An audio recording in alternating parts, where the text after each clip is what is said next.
At my age, what's left for me to... The Charmony Festival is about to start! I'm so excited! Hey! You guys here for the Charmony Festival too? Well, I didn't come all the way here specially for the festival. Honestly, I don't really even know what it's about. But I heard it's a lot of fun! Well, back in my homeworld, Anaria, we have festivals like that all the time. My dad threw me a birthday party one time that was just as extravagant as the Charmony Festival. Oh, come on! The Charmony Festival is a once-in-an-Amber Era event! How can a birthday party compare?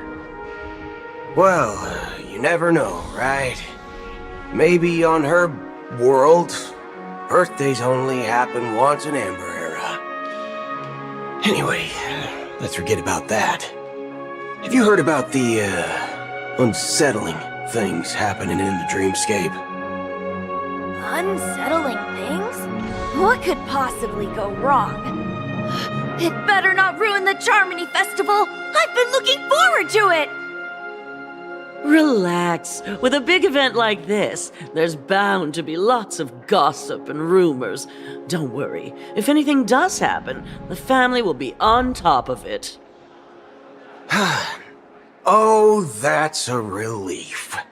I didn't come all this way to see the festival go down the drain. Well, looks like I won't get any fudging clues out of these two. They're clueless.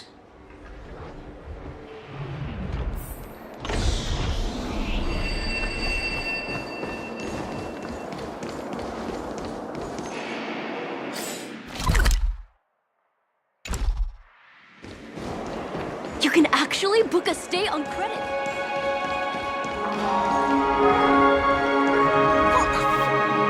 Greetings! I'm Cody of the Bloodhound family, head of security for the hotel. How may I assist you? Hello. So, there's something I wanted to ask about. I've been hearing some unsettling rumors about certain incidents that might affect the Charmony Festival. Do you think there's anything to be worried about? I've traveled all the way from the Hayaii Federation, and I don't want my trip to be ruined. What do you mean? Wait. You haven't heard? I'm not sure where you heard those rumors, but they're completely baseless. I can assure you, as a representative of the Bloodhound family, that everything is going smoothly for the Charmony Festival.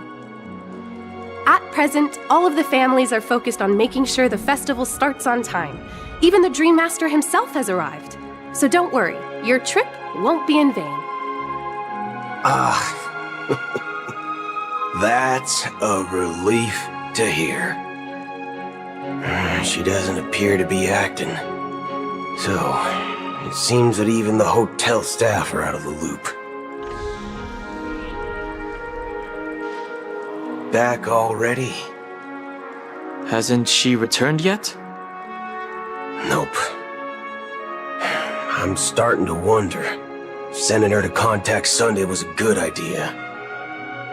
Neither the staff nor the guests seem to know anything about what's happening in the dreamscape, and Wherever we go, all we see is people enjoying themselves.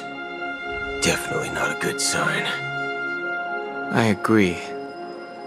Another unusual thing is that the Oak family is supposed to be in charge of organizing the council and managing everything inside and outside the dreamscape. However, I walked around the hotel but didn't meet a single member of the Oak family on such an important day. Well, I'll be forked. If I remember correctly, the head of the Oak family is that Sunday guy, right? We shouldn't linger here too long. Let's go back to the Express for now. Not so fast. Have you ever robbed the IPC, bro? If you run away now, everyone will be chasing after you. Are you suggesting we sit here and do nothing? I wouldn't say do nothing, but let's stay put for now. Even if the family has ulterior motives, they couldn't have anticipated us showing up here. We're the surprise factor for them. They don't want to attract unwanted attention from certain outsiders, so they won't do anything reckless. See? The IPC lackeys are keeping a close eye on this hotel. If I were a family member, I'd find an official excuse and keep the surprise factors here. If we just wait here, that would be like walking into their trap. Of course, we don't need to walk into their trap. I gave a backup plan to the memo keeper. If it turns out we won't be allowed to enter the dreamscape, she'll order a drink for me in the VIP lounge at the hotel. In reality, A secret signal. that's right. Oh, a concrete object can indeed help the memo keeper establish a connection with you. But Boothill, if you have more backup plans in the future, I hope you'll let me know in advance. I'm sorry, but it's one of my quirks. I have too many unreliable friends. And if I reveal that I have backup plans, things can go awry. And that would leave all backup plans completely useless. How do we get into the VIP lounge? This is where my street smarts come into play.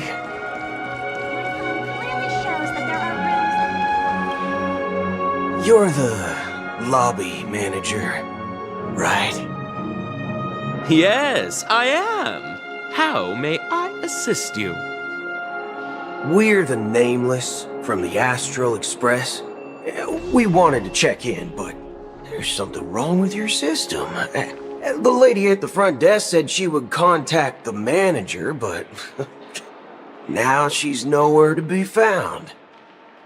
Now, we've been waiting here forever, without any food or water. What the fork, man? Is this how the family treats its guests? Is this your idea of street smarts? Starting an altercation? It's called standing up for your rights. I apologize for the inconvenience. Please wait while we try to contact Mr. Sunday.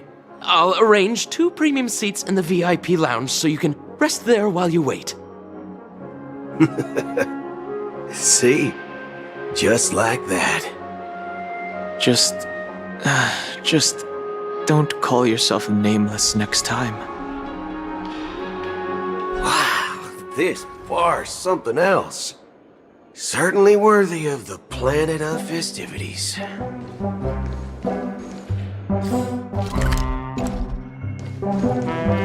One peach soul glad? Shake. Good evening, gentlemen.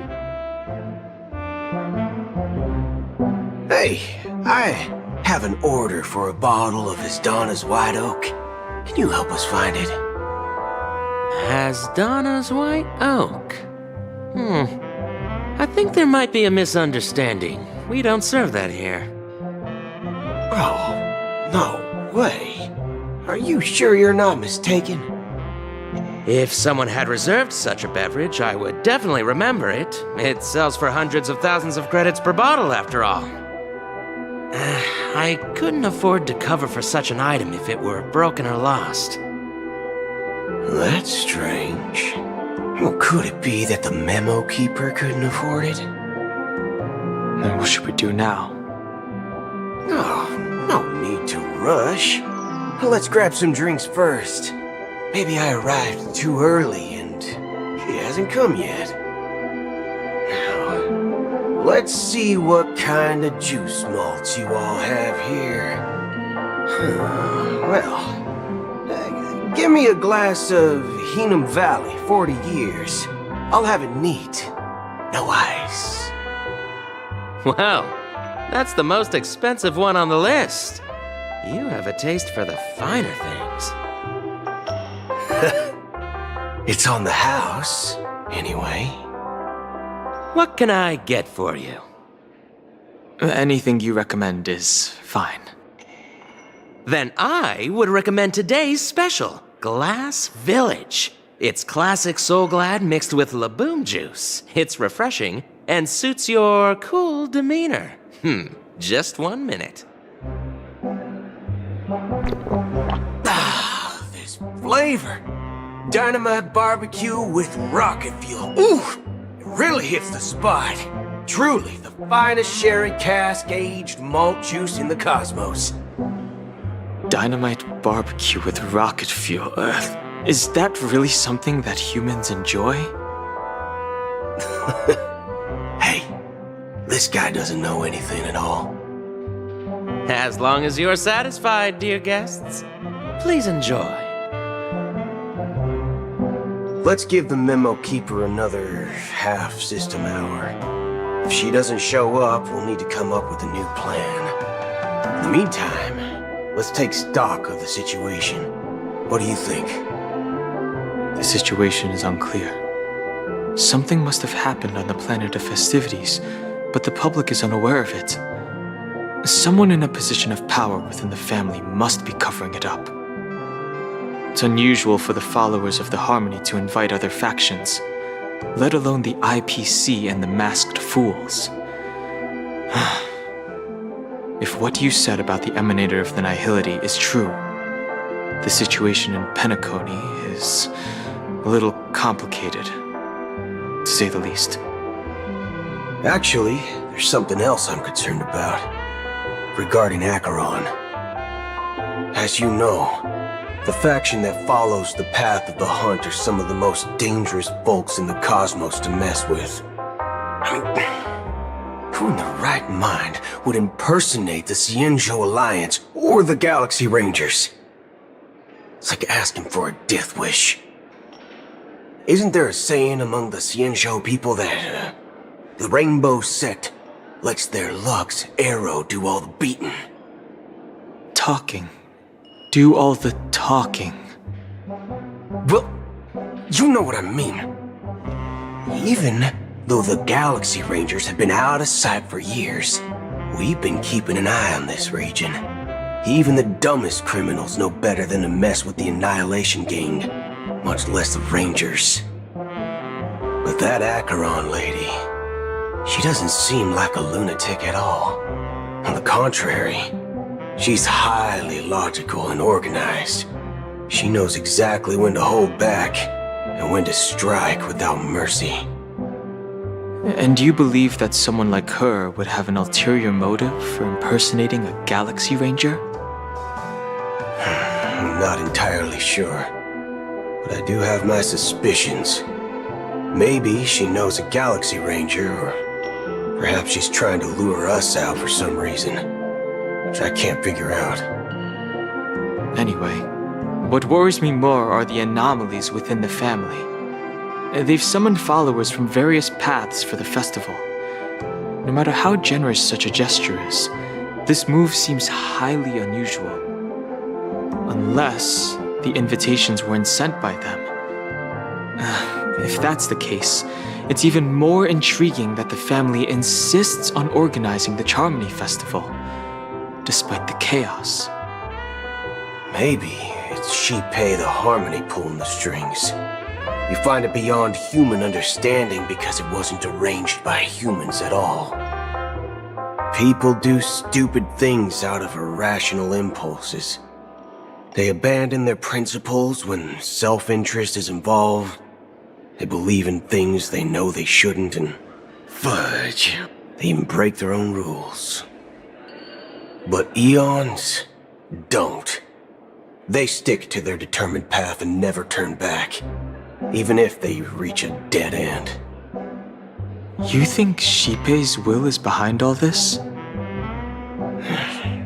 It may not necessarily be Shipei, but there's definitely some higher entity involved. I know it may sound pessimistic, but if human free will were reliable, why would we even need Galaxy Rangers? It's much simpler when you boil it down to the eons and paths. Like how Lon always follows the path of the hunt, or how the Express stays true to the Trailblaze despite Akavili's disappearance. But in my opinion, Akavili's fall holds significance for the Nameless. Oh, so you're saying the Nameless now have to take responsibility for their own choices because their absolutely right leader is gone? Exactly. I believe the purpose of the journey isn't just about following a path that's always considered absolutely right. It's more about doing your best to choose the right path for yourself among countless possibilities, even with limited insight and judgment. I don't know what you've been through, but I agree that people must take responsibility for their choices, because no one else can do it for them. That's why the Galaxy Rangers need to uncover the imposter and figure out her true intentions. Just in case, I have a backup plan if the Memo Keeper doesn't show up. This is my final backup plan. I promise. You sure have a lot of cards up your sleeve. Well, going back to my old career would make things a lot easier. By the way, when you were walking around the hotel, did you happen to see any important-looking guests? What's your plan? It's simple. We just grab some hostages and use them as bargaining chips with the family. Or maybe we can even take their identities. No need for that. We'll return to the Express now. Wait. Are you getting scared? Draw your weapon. Let's make a big scene. Are you leaving, esteemed guests? Would you like to cancel that Asdana's White Oak you just ordered? Huh? Asdana's White Oak? But didn't you just say... Ha ha. Looks like you are a bit intoxicated, esteemed guests. You ordered a bottle of Asdana's White Oak just a moment ago. Looks like your Memo Keeper friend has finally arrived. Oh, right. Sorry, my memory's not the best. You know, too many modifications and all. Anyway, let me check. Well, fork me. It says Donna's White Oak, all right. And there's a note. I'll be waiting for you on the Astral Express. No mistake, that's her message to you. She knew the hotel wasn't safe, so she suggested we find another place. Well, looks like we took a detour, but now it's back to the Astral Express. So, what are we waiting for? Let's go.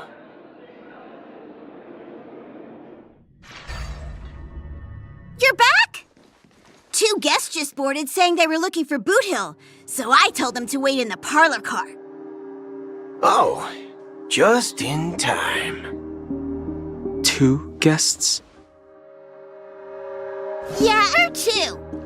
Look, we welcome all passengers on the Astral Express, but sneaking in like that, You have no regard for etiquette! My apologies, Conductor. It was an oversight on my part. I assumed you were already acquainted with the garden. Given the chaotic situation in Penacony, the Nameless are the only ones we can truly trust right now. You are the memo keeper. Pleased to meet you, Dan Hung. I've seen you in others' memories. And as for Boot Hill, this is our first face-to-face meeting. I hope you enjoyed that bottle of Astana's White Oak. You sure have a refined taste. Finally, Memo Keeper. Well, let's cut to the chase. Spill everything you know. That's precisely what I intend to do. But before that, please allow me to introduce myself. My name is Black Swan, and I serve the Garden of Recollection as a memo keeper. As for Acheron's story, I'm sure she knows it better than I do. Greetings. I'm Acheron. What? You Garden of Recollection shirtbag! You betrayed me! I apologize, but she did that at my request. Due to certain reasons, I have been exiled by the family. Thankfully, this memo keeper came to my aid and helped me escape their surveillance unnoticed. To be honest, it was more like stalking than helping. And the process was far from unnoticed. But we did escape. I asked her to guide me to a place beyond the family's reach and to contact a few trustworthy individuals, namely all of you. Trustworthy? Son of a nice lady. You think I'm dumb or something? How about this? I'll put a few bullet holes in your head and see what secrets spill out. Then, we can talk about trust. It doesn't have to be like that. I'm willing to answer all your questions, but not right now. If my cover hadn't been blown, we might have had more time, but at the moment, we don't have any other options. No other options? What do you mean? This is the only way I can ensure everyone's safety. I kindly request an immediate warp jump out of the Astana star system.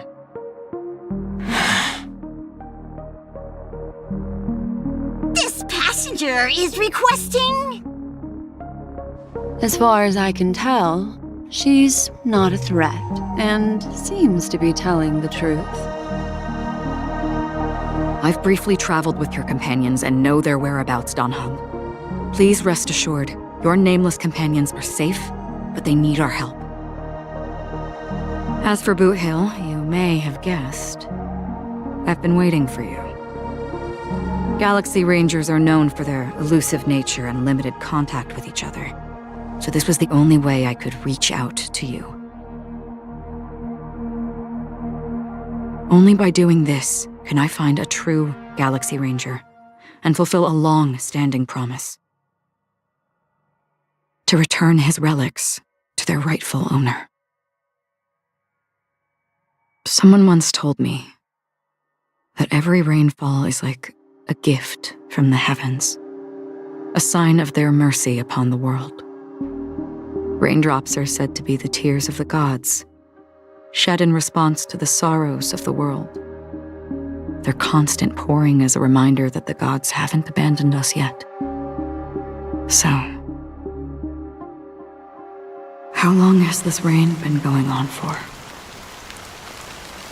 I used to believe, just like you, that it would eventually stop. Years and decades passed. And in the end, such hope faded away before the rain did. Looks like the god you mentioned doesn't exist after all.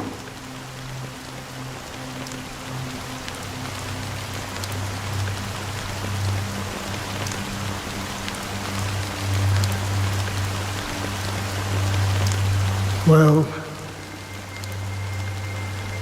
let me share a story with you. Mortals who walk the paths are like sailors on a vast ocean, leaving behind a trail that creates countless ripples of possibilities. These ripples last longer than the fleeting lifetimes of humans. And for some, their presence leaves such a strong mark that it's reflected in the waves. Like those shadows on the ocean. Sin-thirsters, the obsessions of the Pathstriders, they emerge from the depths of IX, seeing themselves as masters of their own destiny, unknowingly repeating the actions of their past lives. They emerge from the nihility and head toward it, leading purposeless lives. However, these hollow phantoms, they were once my dear companions, a group of Galaxy Rangers. Are you watching over them? Watching over them? No. I'm guiding them toward transcendence. It was a brutal war, a crusade that shook the universe. The universe witnessed the fall of Zulo, the Lord Ravager, but it came at a price. A price so hefty that only those who were there still remember. The unwavering determination of the Hunt followers persists even in death. So someone must guide these lost souls to their life beyond. They were heroes in their time, and they shouldn't be reduced to mere puppets of nihility. As for me, I've suffered too many losses on that battlefield to advance any further. And that makes me the most fitting person to carry out this task. But you know, these sin-thirsters, they're not who they used to be. Does this seem pointless to you? Well, some tasks have to be done, even if they are pointless.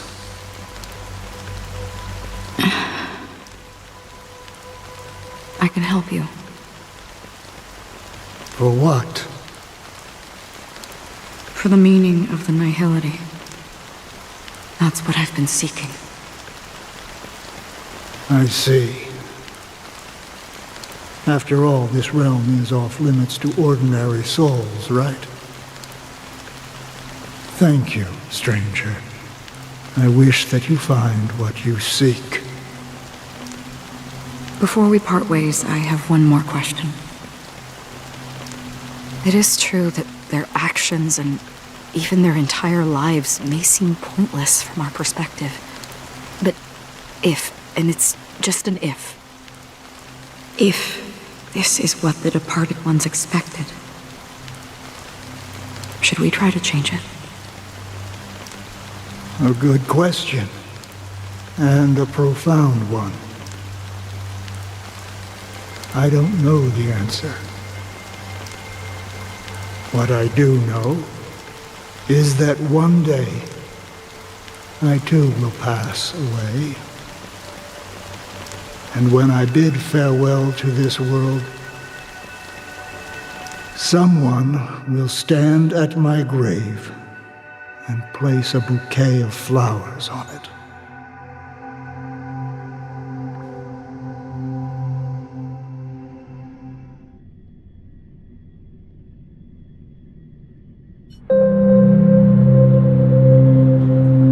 When I appeared as a child, my speech, mindset, and soul reflected immaturity and innocence. As I grew into adulthood, I left behind my childlike side.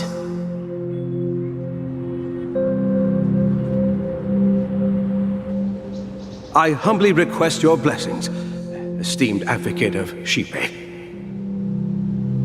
Come to me, my kinship. I have sought their presence with us. As you wish. I have faithfully served the Alfalfa family for nearly a decade, promoting the path of the harmony to the best of my ability. However, I made a mistake yesterday. While I was preparing dinner for the family head, I accidentally dropped a prepared dish on the floor. Out of laziness, I lied and claimed that everything was ready. Although the head has dismissed me as punishment, it has been tough to sleep with the guilt still gnawing at me, as I worried that the seeds of evilness may have taken root in my soul. So, I confess to you now to seek atonement for my sins.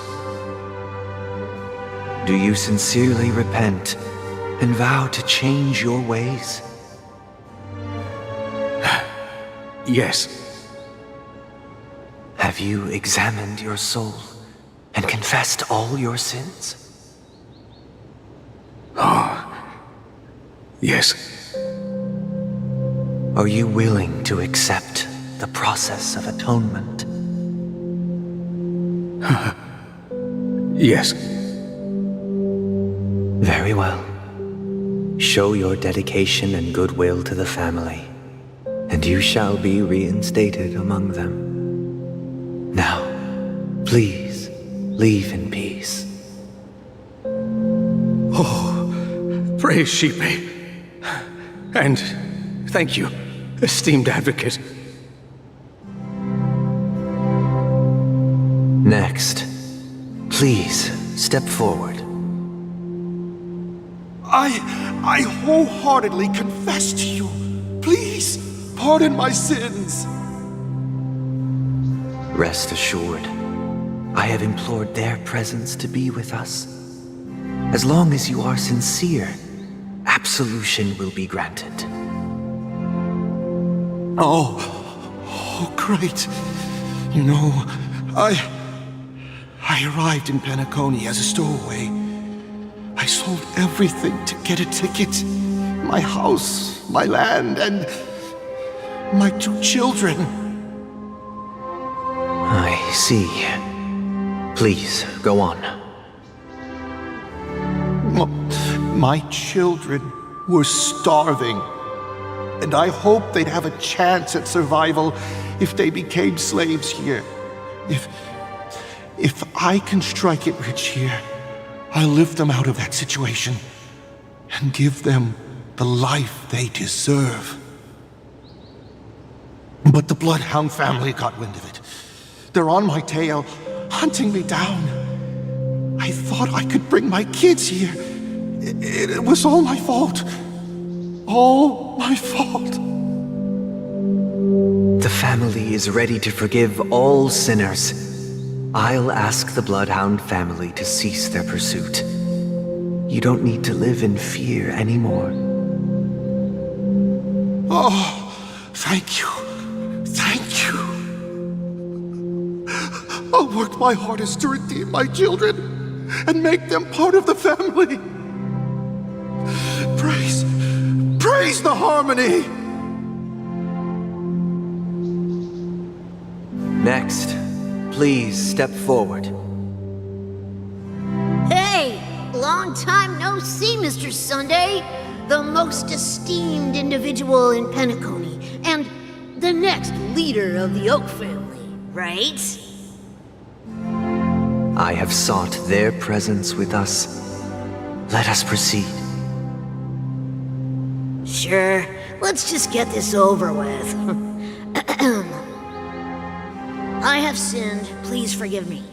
I wasted half a pizza at breakfast, and a bottle of Soul Glad. That's it, nothing more. When we wrap this up, I've got a robo-ball game to catch, you know?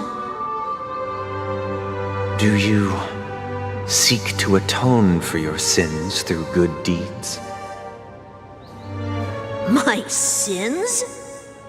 Started to sound like a saint, huh? Well, let me tell you something. Neither the family nor you have the right to judge me. You think nobody knows what your precious family has done? About the watchmaker? Huh? Don't kid yourself, Featherbrain. Those dream chasers might be fooled by your act, but don't fool yourself. Before you start spouting off your holy verses, answer me this. Where does the power of the Oak family come from? And your power? What makes you think you can sit there all high and mighty, looking down on everyone else? Well, I've spent enough time in confession today to enter the Harmony's paradise, right? Then I'll take my leave.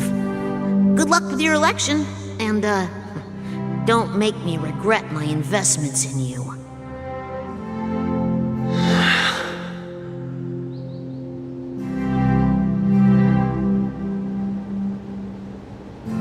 Oh, revered triple-faced soul, hear my doubts. Who can judge the strong when their power hides their crimes?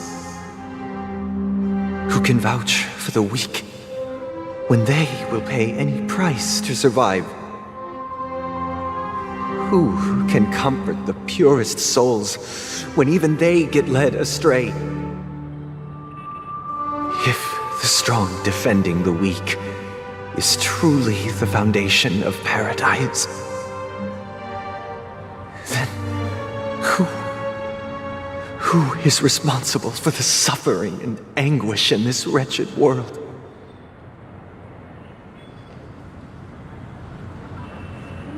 Brother? Brother? Brother, are you all right? I'm fine. I've been working long hours, and I just made a trip to Dreamflux Reef and back. So, I'm a bit out of sorts. But it'll all be over before we know it. You've been working non-stop on the Charmony Festival, Mr. Sunday, and no one could have predicted this incident. Even if the Stellaron does pose a grave threat, I still feel sorry for all the trouble we've caused you. No need to worry about troubling anyone. The Charmony Festival was meant to spread joy and harmony across the cosmos. But now that we know the truth, I'm afraid we'll have to cancel it. It has always been our wish to make everyone happy, so we'll do our best to explain everything to the Dream Master. I'm sure he'll understand. Even if the negotiation does not go smoothly, I'll refuse to go on stage. Without the Chord Master, the Harmonious Choir would not arrive, and the Charmony Festival would be just a grand performance, and nothing more. I'm relieved to see your determination. You know, since arriving in Penacony, we haven't had any contact with this Dream Master himself. I'd heard of the heads of the 5 major lineages, but the Dream Master is a mystery to me. The Dream Master rarely grants an audience, even for us. But, given the urgency of the situation, he's agreed to meet us in person. Perhaps you'll be the first guest to meet the Dream Master in years, Mr. Yang. Let's hope we can reach a consensus that satisfies everyone. Indeed. Let us hope so. It's about time. We'll have to get ready for the meeting. I apologize for any inconvenience caused by the urgency. Don't worry. I'll be waiting here. Oh, dear. It's Mr. Sunday! Hey, come over here! Looks like someone needs help. Let's go check it out.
My dream is... Thank you for everything you've done. I'll be waiting here.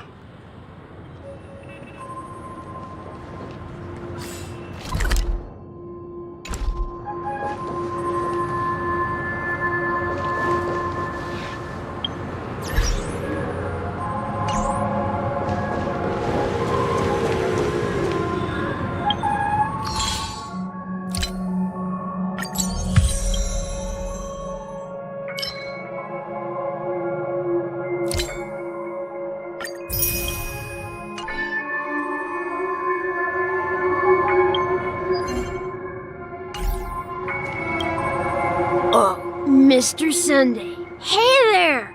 Okay, see the moon in the sky? It's about the size of the cap on my Soul Glad bottle. If I just reached out my hand, I could grab the moon, couldn't I? The moon? You mean the Grand Theater? Yeah. Look at me. I've been away from home for too long. I must be missing that moon. But it's no big deal. The Grand Theater here looks much better than the moon back home. It's just magnificent. They told me not to sell everything I had just to come to Penacony. How short-sighted. Selling everything you had? Why would you go to such lengths? Why? Can't you see? Life back home is miserable. It's not really living at all. It's better to be here at Penacony. No pain, no worries about tomorrow, just sweet dreams. You can do whatever you want. That's what I call living. Yeah, now this is the life. Is this truly living? Huh? What did you say, young lady? I didn't quite catch that. Oh, it's nothing, sir. You see, the traffic on Glock's Avenue can be dangerous. How about I ask a Bloodhound family member to escort you to Ideen Park over there, so you can continue enjoying your sweet dream? Oh, yeah, that's a great idea. Wow, no wonder you were the leader of this sweet dream. You're totally a lifesaver. See you around, Mr. Sunday. And it was nice chatting with you.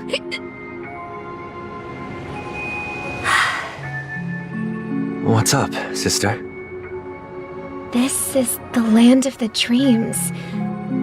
But why do they live like this?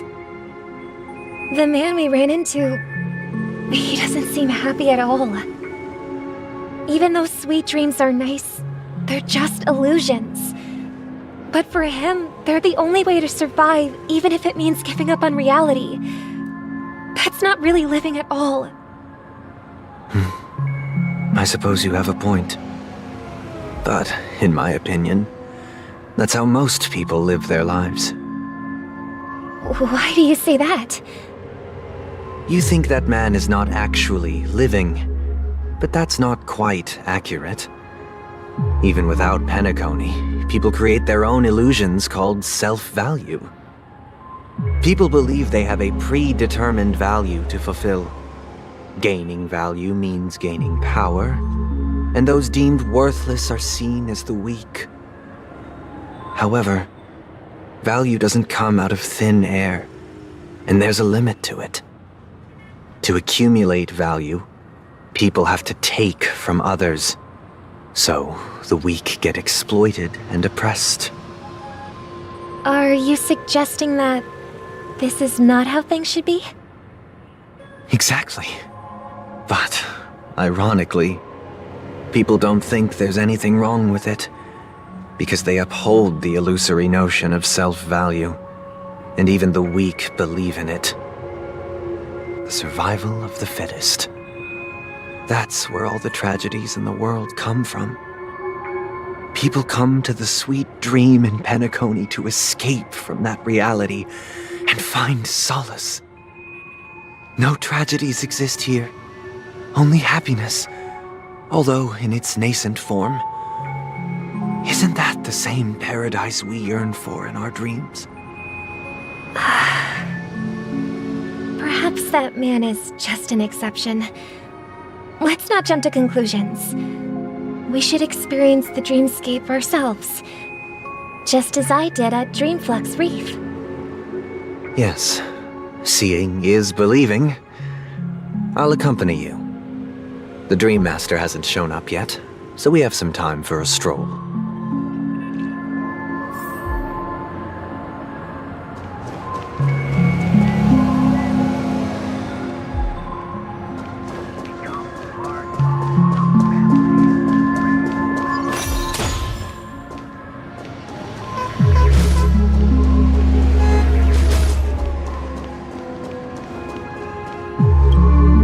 Glad to meet you again, Robin. How are the preparations for the Charmony Festival coming along? We're all so excited about it. It's going smoothly. Thanks for making the trip to join the festival. You're too kind, Robin. It's a pleasure to have guests from all over the universe celebrating day and night.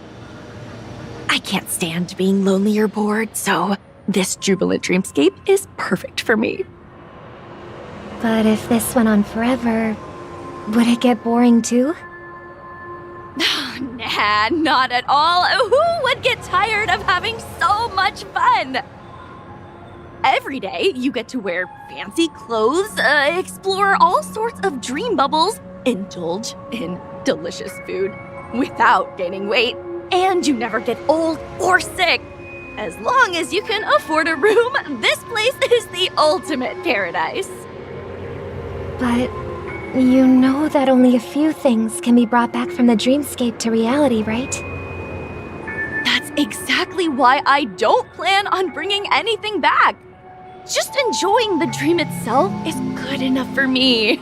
I mean, I'm not one of those long-living species. I only have around 60 or 70 years in this lifetime, and there's so much to worry about. Being happy here is pure bliss.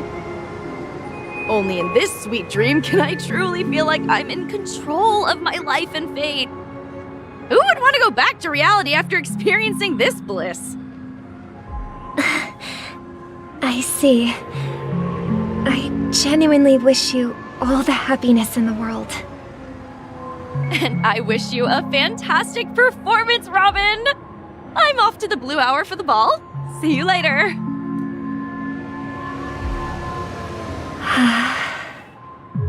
Seems like that guest's perspective didn't resonate with you either. She had a valid point, and I could sense her genuine happiness. It's just that... What you're trying to say is, she thinks she's in control of her life, but in reality, she's just escaping from reality and seeking solace in this sweet dream. Once she steps out of this sanctuary, everything will be lost. Well, she did make mention of being able to afford a room, didn't she? However, the paradise in our dreams, it doesn't have to end.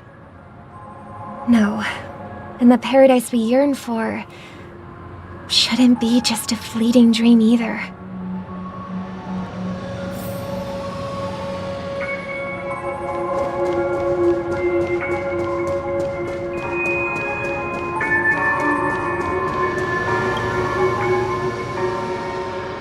The scenery in this dreamscape is truly breathtaking, isn't it? Oh, Robin. Can't believe I'm meeting you in person here. What an honor. You're right. Even though time stands still in this dreamscape, it always feels fresh. I find something new every time. A philosophical mind. I hope I'm not intruding. Oh, not at all. No. With little time left, I yearn for meaningful conversations, especially with someone as esteemed as you. Do you mind if we chat?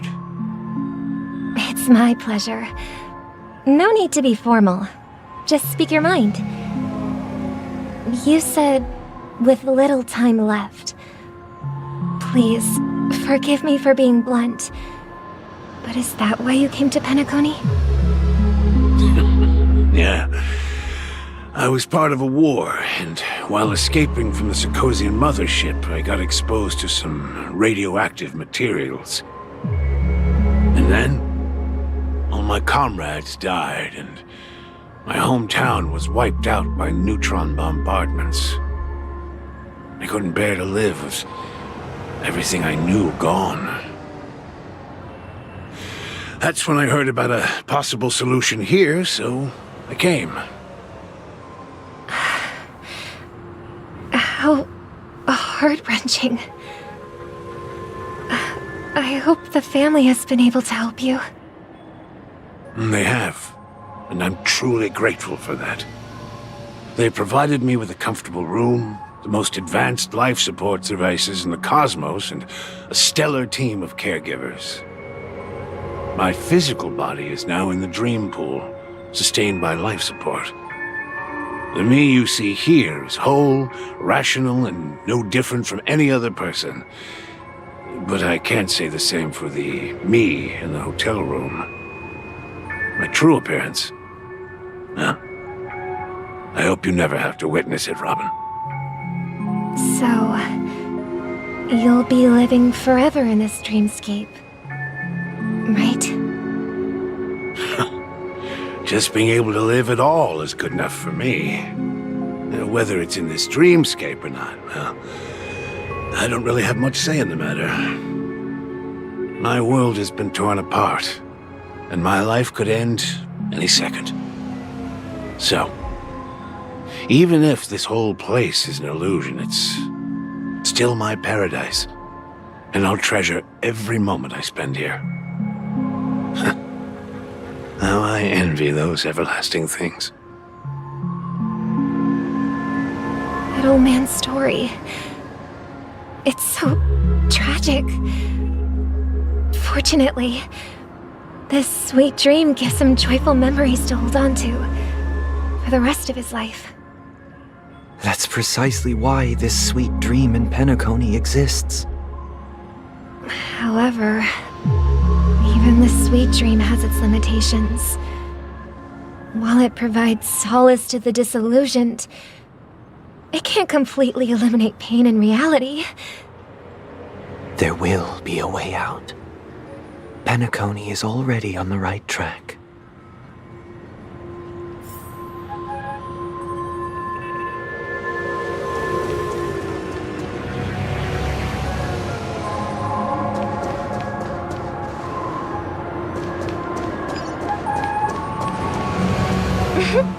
Look what we have here.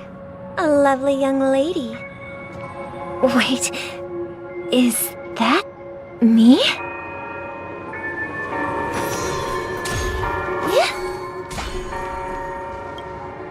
Brother, what a surprise to see you again. Show yourself. Your trick won't work on us. I've heard that a skilled mass fool received an invitation too. That must be you, right? Did you enjoy yourself? Barely. The people here are way too gullible. A little bait is all it takes for them to bite. And they run away at the slightest hint of danger. In other words, they're naive and cowardly. Now that you've had your fill, it'd be wise to leave before it's too late.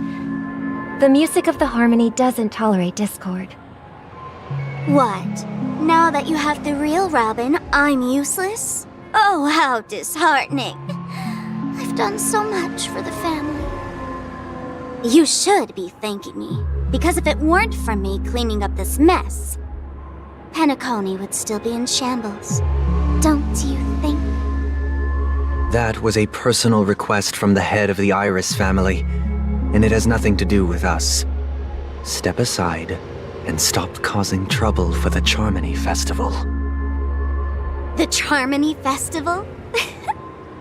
You think you can scare me? You think I've no idea what you're planning? I don't care what you're thinking, chicken wing boy. But I'm pretty sure our lovely Robin won't be appearing on stage. After all, you're well aware of what a sorry state this dreamscape is in under the banner of harmony. Penacony, the land of the dreams. Is this truly the paradise you desire? Stop it. What's the rush, chicken wing boy? Did I get to you? Our paradise is none of your concern, masked fool. Leave now, or the family won't tolerate you anymore.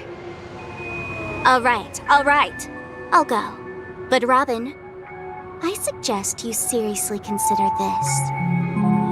Do you really believe those living in dreams can escape pain and find true happiness?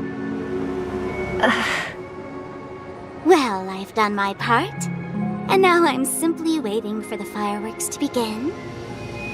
Here, the last 2 gifts for both of you. And don't lose them.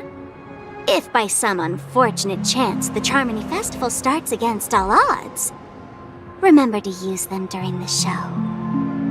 And it'll be thrilling. Bang!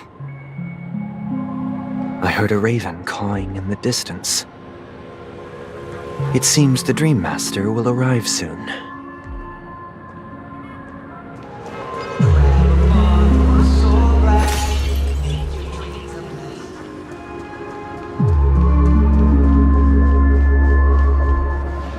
Let's wait here for the Dream Master to arrive.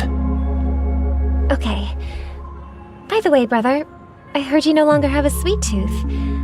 Back when we were kids, you used to steal my desserts. Seems like a lot has changed during my absence. What exactly happened? Well, someone has to stay awake even in this sweet dream. But that someone doesn't have to be you, or anyone in particular. You're carrying too much on your shoulders, brother. The paradise in our dreams. It shouldn't be like this. Penacony is nothing more than a dream. It can't erase the worries and pain of reality, or bring true happiness. It only offers an escape from reality. Nothing more. Remember the old man we met earlier? Without this dream, he might have completely lost himself. That might be true, but even without Penacony, he could have chosen another path. As far as I know, the Intelligentsia Guild has been promoting their rehabilitation techniques for a long time now. That path may have been more ordinary and challenging, but now he is receiving hospice care in a comatose state, and his fate is sealed. Is Penacony granting these people a future? Or is it taking it away from them? Well, don't forget this. Not everyone really has a future. The future for humanity is like the sky for birds. People mistakenly believe that flight is inherent to birds because they've never witnessed those birds crashing to their death. Do you remember how we took in that little Charmony dove when we were young? Yeah, we took care of it. Provided food and water, groomed its feathers. And later, when I decided to leave Penacony, I opened the cage and set it free. Well, I didn't mention what happened to it in my letters because I didn't want to upset you. Shortly after you left, it crashed to its death right in front of your window. I had surmised as much. I knew you wouldn't have avoided mentioning the bird for no reason. Despite that unfortunate outcome, I still believe it was the right decision. Birds aren't meant to spend their lives in cages. They belong in the sky, even if they can't fly. But here's the thing. If there are birds in this world that can never fly, can we really assert that they belong in the sky? Are you implying that the same goes for humans too? Let's take the Astral Express as an example. The Nameless made tremendous efforts to bridge worlds, gaining fame across the universe. However, only a few extraordinary individuals can endure such a perilous journey. That's because the pursuit of the Trailblaze exceeds the capabilities of ordinary humans. Otherwise, why would this path be filled with broken rails, an abandoned express, and even a fallen eon? That's just sophistry. If that were true, then only the powerful would have the right to determine the future. Unfortunately, that's exactly what happens. Another name for the future is self-value. While this world has its fair share of heroes who inspire people and garner admiration for their heroic deeds, the majority of ordinary people will never become heroes in their lifetime. Some are born weak and vulnerable. Some find themselves trapped in unfortunate circumstances. Some fall victim to malice and cowardice. When it comes to survival, everyone is equal. And the weak can only watch as their value gets constantly diminished by external forces. That's why we should care for the weak and support them as if their suffering were our own. That's what the Odes of Harmony have always taught us.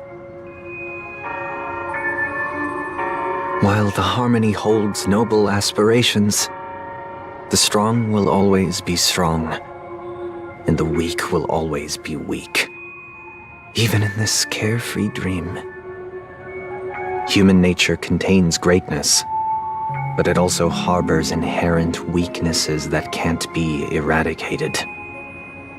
In the end, if people can't even secure their own survival, they won't care about the illusory future of equality. As long as the law of survival of the fittest prevails, there will always be fledglings crashing to their death. But if people don't live for the future, do they merely exist for survival? If even you, My brother, don't believe that the harmony will save the weak, then which eon can make our dreams come true?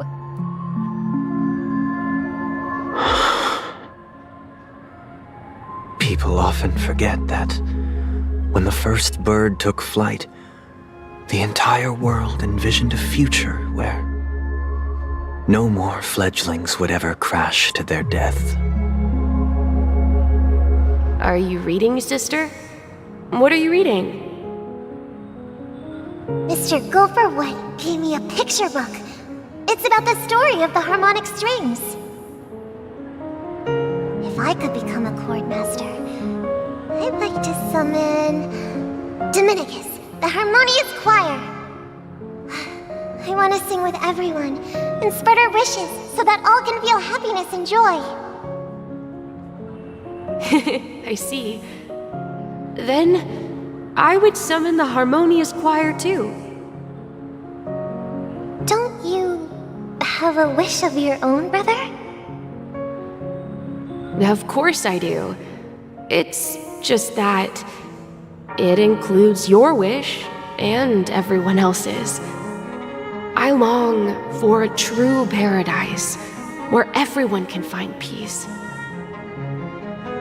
Then let's build a stage there and invite everyone to our performance so that both our wishes come true through the power of the harmonious choir. It's a deal then. Yeah, it's a deal. But how can I become a chord master?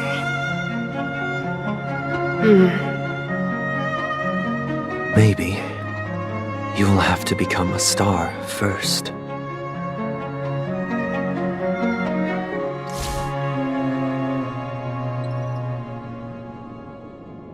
You're back sooner than I thought. Any results? Yes. And now, it's up to us to forge ahead. Since he's already carried out his last wish, my final mission is complete. But pardon me if I sound curt. It's good to have determination. The path Mikhail left for you is not an easy one to tread. Why else would he have chosen to sleep in solitude, staking everything on some nameless in the future? But you have the numbers, and in numbers comes strength. So that might just delay your inevitable a little more. Got any more encouraging words? As I see it, relying on Welt's negotiations alone is far from enough.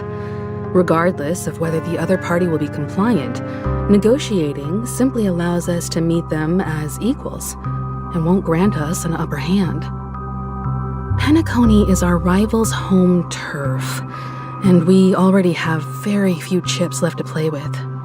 Rather than idly sit around while the family's got us blocked off, an offensive approach might be a wiser course of action.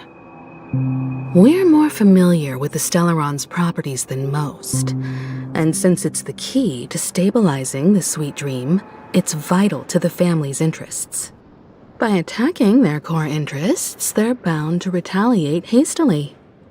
And as the saying goes, haste makes waste. That's right. As long as we pose a threat to the Stellaron, either with words or otherwise, we have a chance at gaining the upper hand. But the problem is, on the eve of the Charmony Festival opening, how exactly are we going to get close to the theater?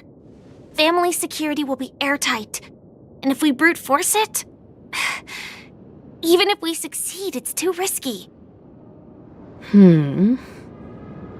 So, no one's gonna say anything? Then I'll raise my hand. I know the answer to this question.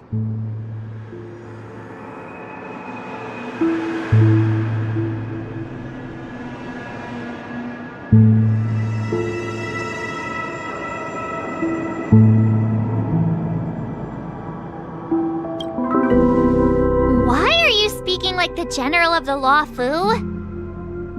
So, I heard that before the Charmony Festival begins, there'll be a pageant to kick off the festival. It's called the Soul Glad TM Festivity Auditions, or something, and it's going to be held in the moment of Scorch Sand. As long as we clinch the top spot, we'll be able to attain the title of Festive Superstar, and be able to personally bask in the graces of Miss Robin. Not that that's important. What's crucial is that we can enter the Grand Theater before the audience arrives. So, how do we go about participating in these festivity auditions? I've already procured special invite tickets from Miss Robin's fan club. To tell you the truth, I had been preparing to join the auditions all along, but now it looks like even if I scrape through, I probably still won't have the chance to shake Miss Robin's hand. So they're still running this thing, huh? It was originally just a publicity stunt, set up by Mikhail to drum up attention. But it looks like it might be worth a shot. We'll follow Marge's plan. Mr. Gallagher, will you be joining us? I'm afraid I won't have the time. As a virtual character, I've already completed my final mission. Whether Penacony can awaken from this dream is all down to you. Should we ever cross paths again? I'd love for you to visit the Express. All right. I'll have to add to that data bank of yours you've got on the Express. And Miss Firefly, we thank you for all your support. We're faced with a formidable enemy. As long as the Astral Express and Stellaron Hunter's objectives are aligned, we're willing to cooperate with you. We've already come this far together. I'd like to join you for the rest of your journey on Penacony. I'm pleased that we can finally fight shoulder to shoulder. I couldn't ask for a better ending. This is also the spirit of the Trailblaze. Now, everyone, let's prepare to move out.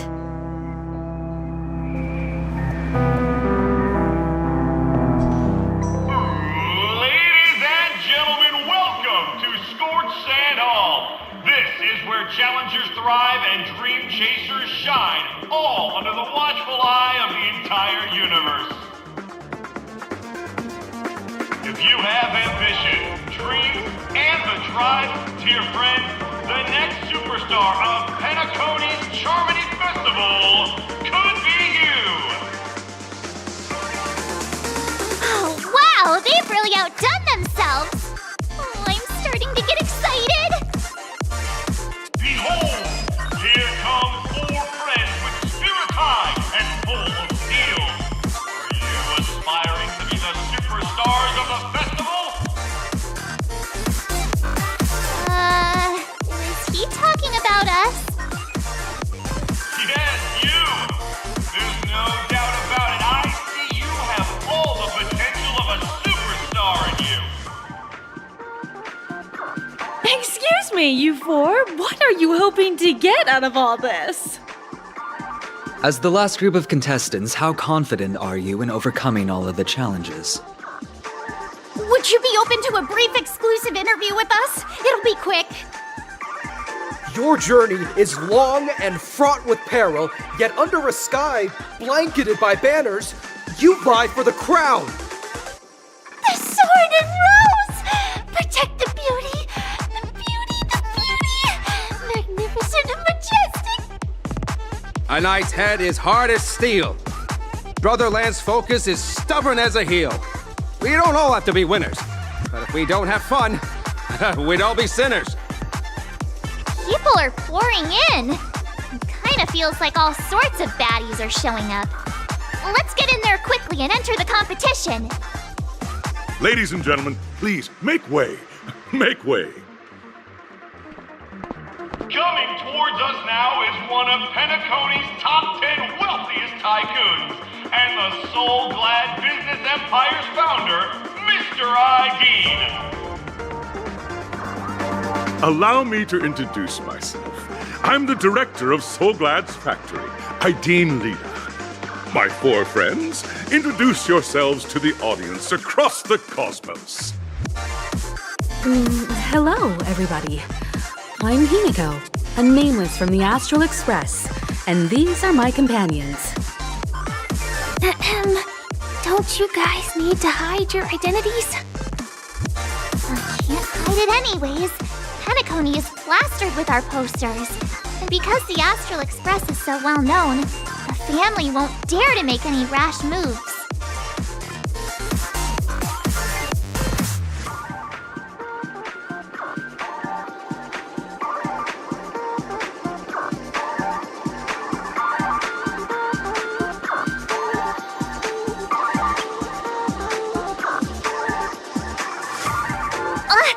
Don't expose my net handle to everyone!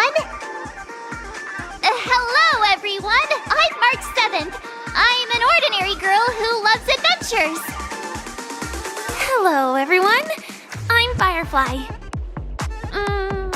I am also an ordinary girl who enjoys adventures. So it's a bunch of nameless guests. This final face-off is bound to be spectacular. Time is precious. My 4 friends, come with me. Grab a bottle of Soul Glad and make your dreams a blast.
This place is buzzing. That's right. This venue is a miniature representation of that time known as the era filled with boundless possibilities.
all-nighters.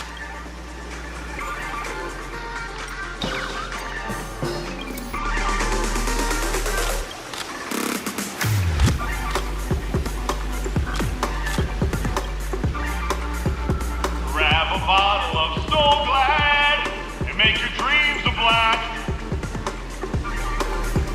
Nameless, your arrival reminds me of the grand occasion when Penacony was first established. I was still a young, bright-eyed lad back then, lured here by the watchmaker's ads, full of zeal and ready to make my first fortune in life.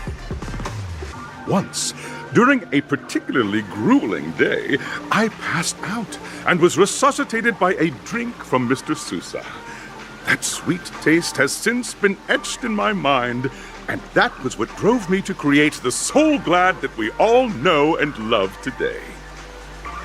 The dream-chasing era was truly a wondrous time. Oh, I miss those days, and the watchmaker. Scorched Sand Hall is my homage to that time of boundless possibilities. I wholeheartedly hope you make it to the finish and emerge as the next superstars of Penacony. Now then, is there anything you'd like to say before the competition officially begins?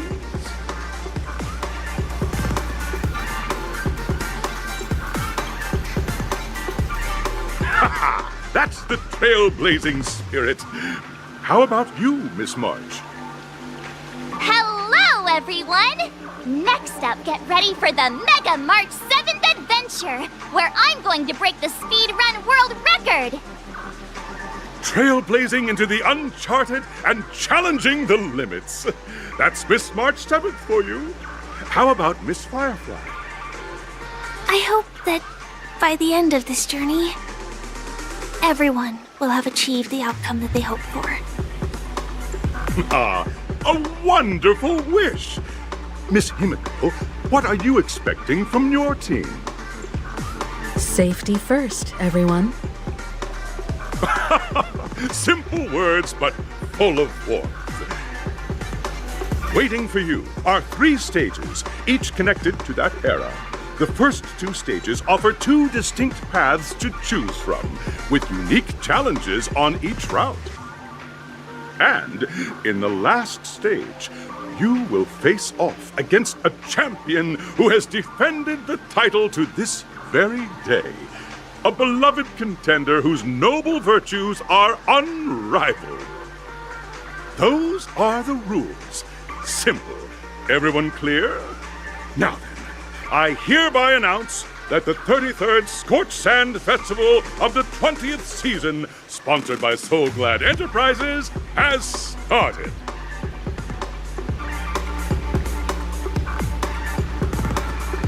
Everyone, as the Charmony Festival is drawing closer, we must reach the end as quickly as possible. Factoring in efficiency and safety, splitting up into 2 groups is the best choice. March and I haven't known Miss Firefly for too long and aren't overly familiar with her. It'd probably be better if the 2 of you paired up. Fine by me. Let's do it. All right. I don't have a problem with that.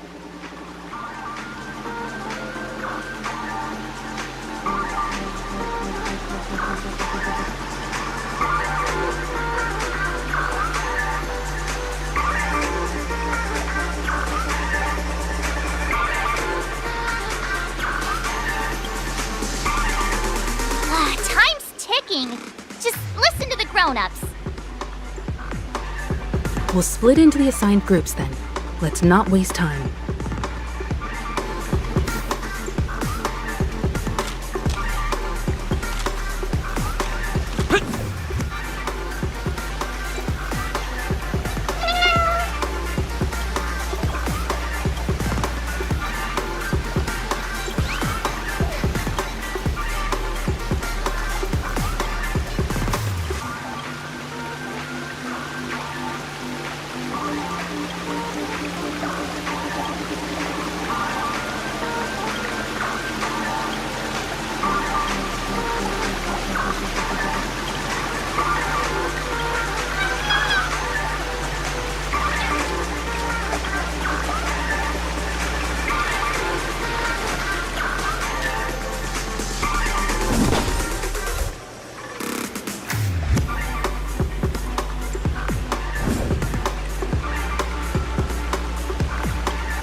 welcome to the first stage of Soul Glad Enterprises' 33rd Scorched Sand Festival of the 20th season, Dream Play Fantasia. In this stage, you can choose between two challenges, the School of Acting or School of Action. In the School of Acting challenge, you have to complete 3 performances from 3 scripts and move the panel judges. In the School of Action challenge, you have to defeat 3 groups of enemies convincingly and reach the end. Now, make your choice.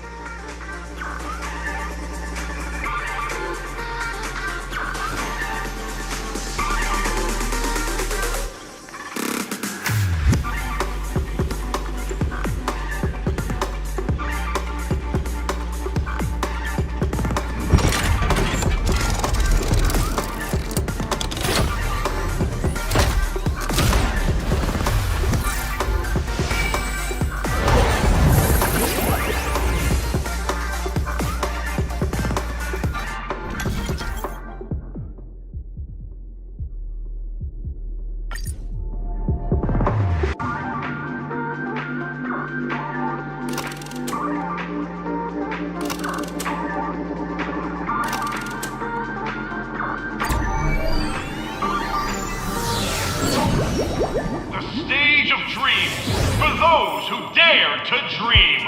Welcome to the School of Acting stage. Step onto the stage.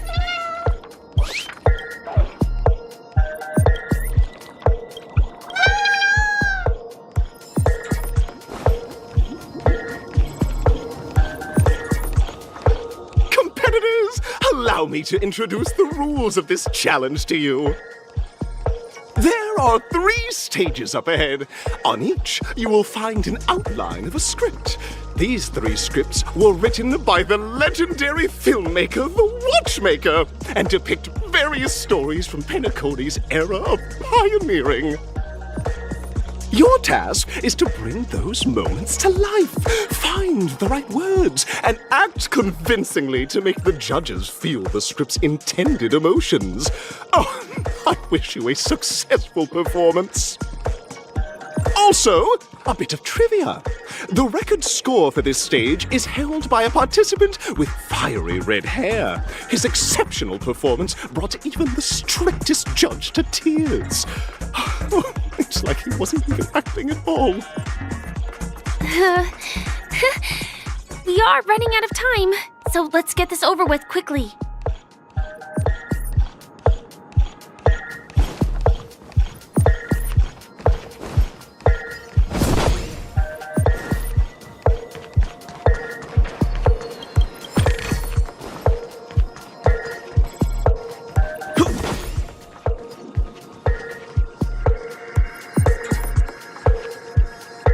Will of Preservation! Make a wish. Oh, just take a look at this pair! Such stark quality. Since you come as a pair, I'll prep a 2-person scene for you. You two, are you ready? Envision that you both, driven by the spirit of exploration, are arriving at the land of dreams that is Penacony for the first time. But instead of lush lands, you find yourselves amidst swirling sands and desolation, far from the paradise the Watchmaker described. You're driving an old clunker through the wilderness of the dreamscape, braving the cold wind, choking on the dust, and suddenly, a fierce memory zone meme blocks your path! Now, Mr. Greyhair, what line would you deliver to express your disappointment in Penacony?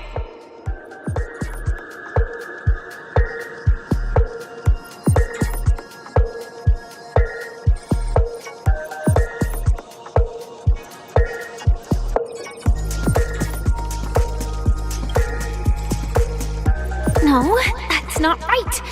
You're trying to express disappointment. Why do you sound so chipper?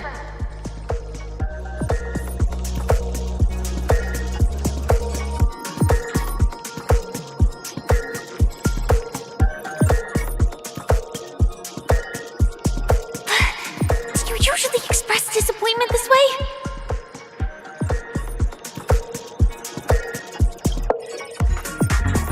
Very good.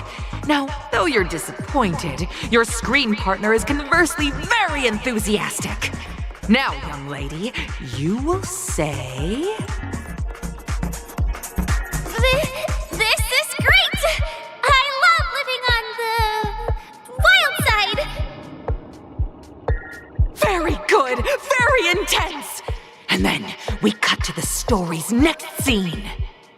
You find a job mending the rails, but the days are long and your endurance can't keep up, and you finally collapse in the endless expanse of desert. Suddenly, sweet rain falls from the sky, wetting your lips and rousing your spirits. Now, Mr. Greyhair, what line will best express your surprise at this moment?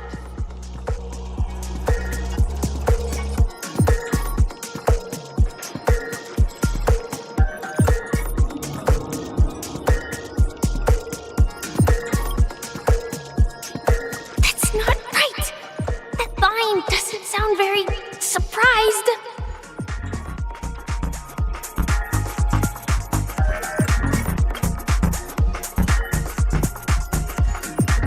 Already at the next scene. You need to convey surprise now, not disappointment.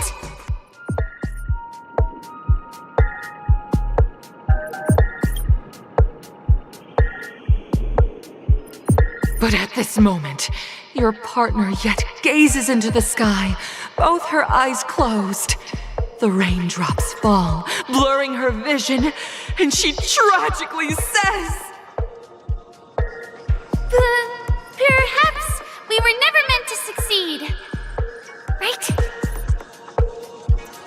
Fantastic! Both of you have an incredibly solid foundation in dialogue delivery.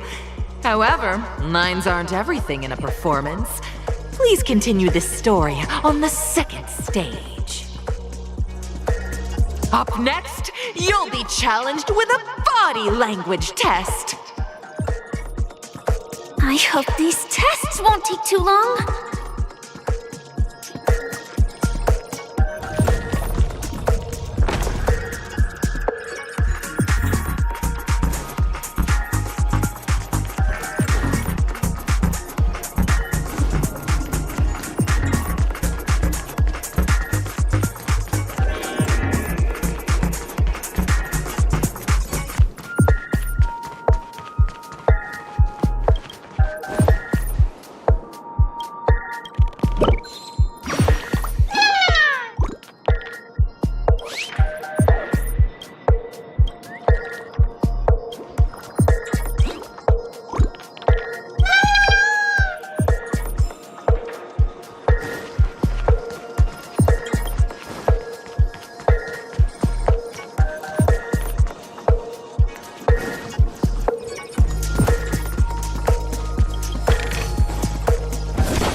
Here, you two are required to skillfully utilize body language to portray the story context I've laid out for you. Picking up from where we left off, a heavy downpour saves you both stranded in the desert. This rain quenches the anger in your heart. You look to your companion, now completely devoid of fighting spirit, wanting to comfort her. At this moment, what should you do to make her laugh?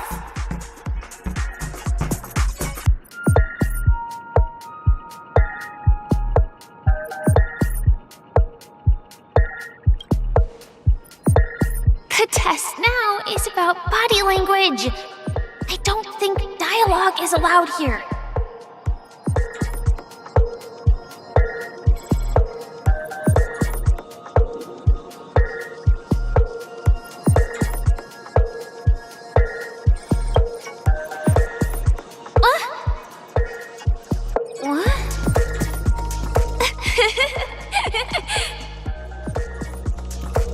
right answer. Your companion sees you rolling about in the sand and thinks about the arduous obstacles along this journey. She can't help but let loose a laugh, rekindling hope in her heart. And so this girl... I'm gonna get back on my feet and keep moving forward. A tug at the heartstrings! The story continues to develop. The heavy rain leads you both to sense a business opportunity. So you start venturing into the umbrella industry. But just as the business begins to pick up, competitors start flooding the market with low-priced goods, squeezing your market share. You have no choice. The goods you stockpiled at high prices have to be sold at a loss. This is a pretty self-destructive move, which drives your business to the brink of bankruptcy. At this moment, what would you, who refuses to admit defeat, decide to do?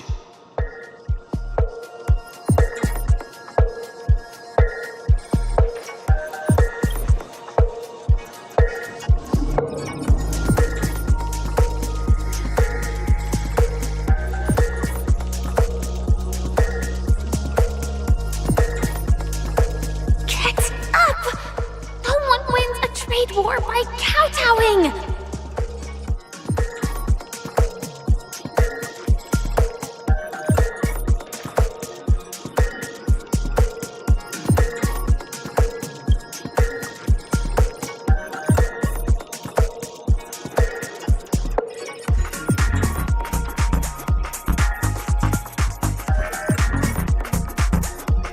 It's totally giving up!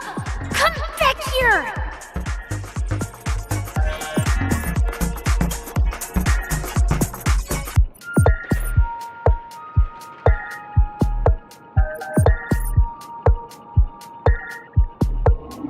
Fantastic!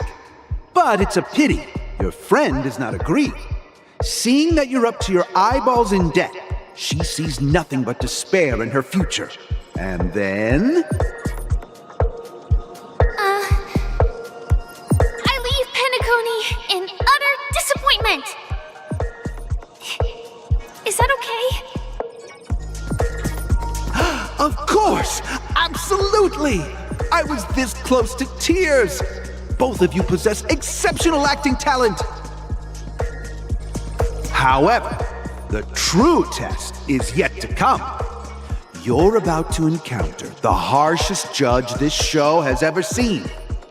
You'll need to rely on perfect performances if you want to win them over.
The final stage.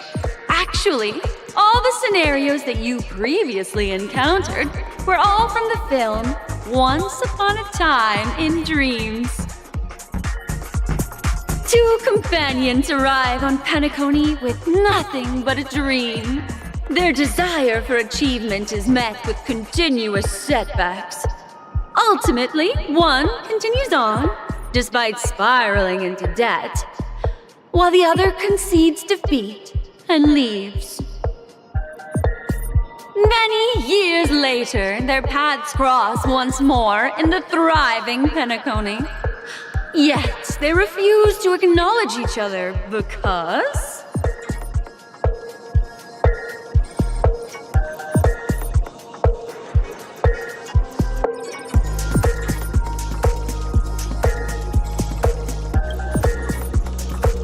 Against the backdrop of a revitalized Penacony, the joy of reunion mixes with the sorrow of past separation, the awkwardness of being strangers, and the shyness of a long-awaited encounter, all converging at this very moment. Give it a shot. Try and convey this bittersweet scene to me. Bring it to life with precise and emotive acting. This is never going to end. I know! Why don't you try that clockwork thing you used before?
Stream forth, the gleam of old blades.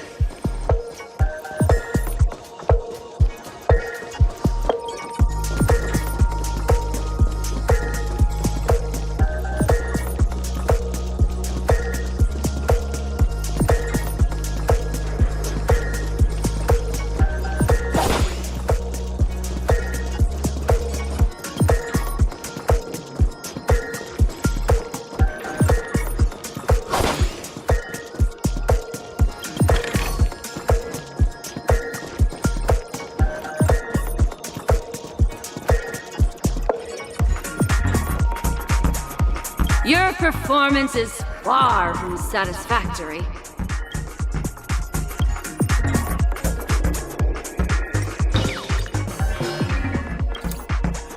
Cut! Huh? We haven't even done anything! It's so touching. Your portrayal outdoes the original. It's simply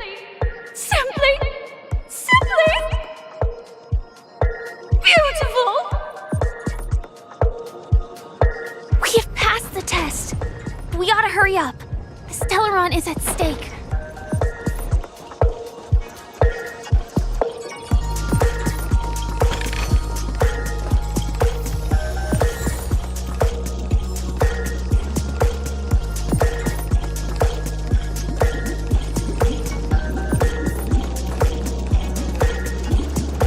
Congrats to both of you for clearing the stage, but more importantly, are you having fun?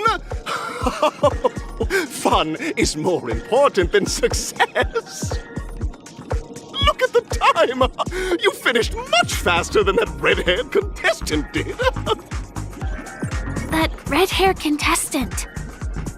Who is that exactly? You'll find out eventually, but only if you clear the next test first. Welcome to the second stage of the 33rd Scorched Sand Festival in the 20th season, sponsored by Soul Glad Enterprises. Gunfire time! You have the option to choose gunfire and undergo Brother Hanu's trial, or time, where you'll face Clucky's trial. And now, make your choice!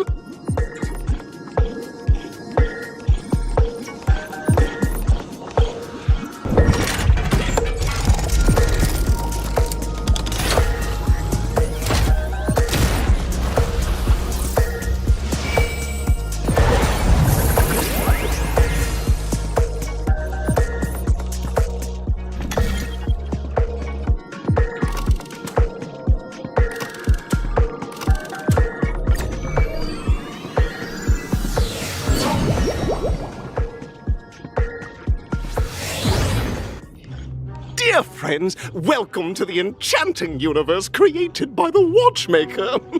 Awaiting you is the morally dubious yet ever charming character from the animated Clocky series, Hanu! It is said that these cartoon characters were inspired by the Watchmaker's own experiences. According to research by Clocky scholars, the original Hanu of reality shared a deep friendship with the Watchmaker, akin to comrades in arms. Enter into the world of Hanu via the TV by the entrance and partake in an enchanting and suspenseful story with him. Good luck in there!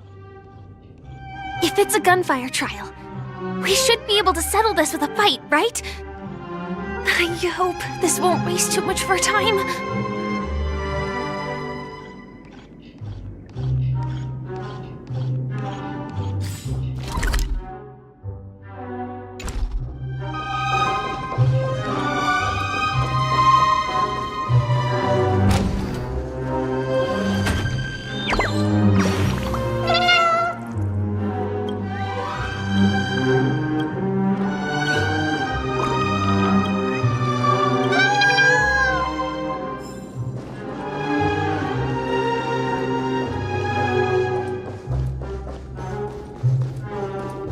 Ready? 1, 2, 3.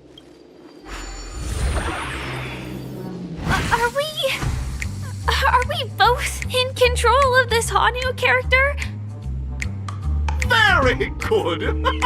Looks like you've got the hang of it!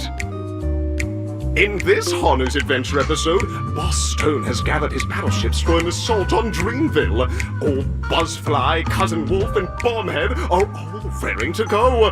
The brave Hanu must thwart their advance and protect his home.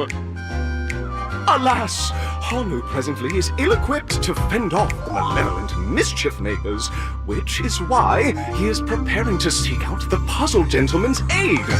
Go forth and speak to him.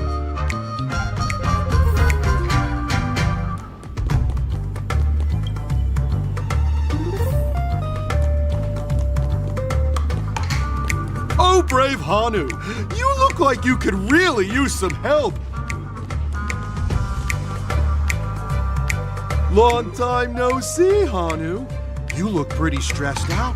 How about an intense and thrilling game of Dream Jigsaw to blow off some steam?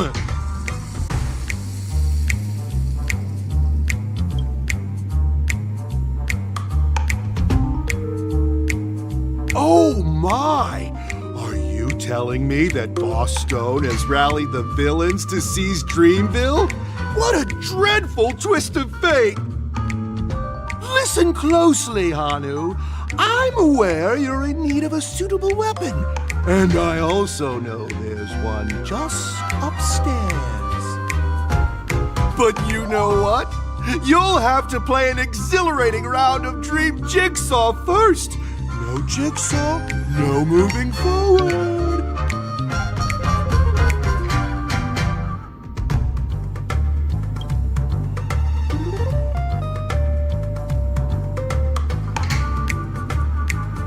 Now scurry along, Hanu, but tread carefully.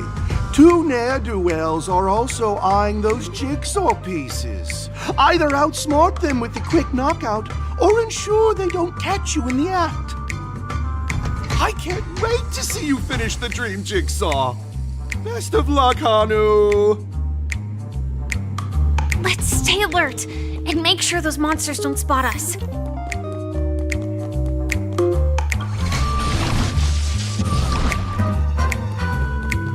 There!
Jigsaw pieces.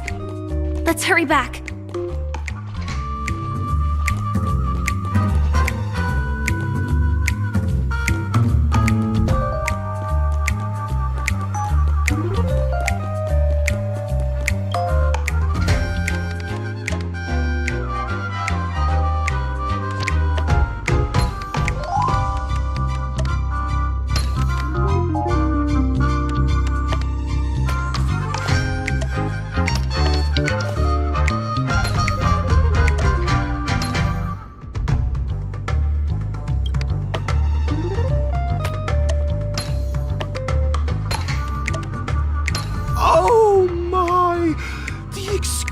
Sensation of perfect alignment. My organizational itch has been quite thoroughly scratched. Hurry now, Hanu. Touch that TV set and transform back into your old self. Then head upstairs. Your weapon awaits you there. Are such haphazard instructions really okay?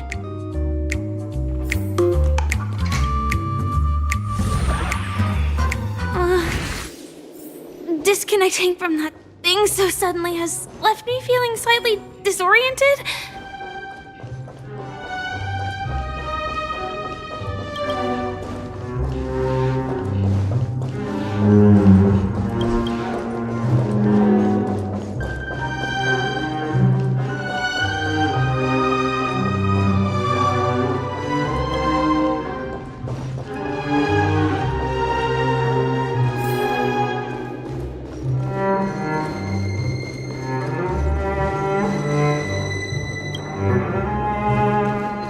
Is that Hanu?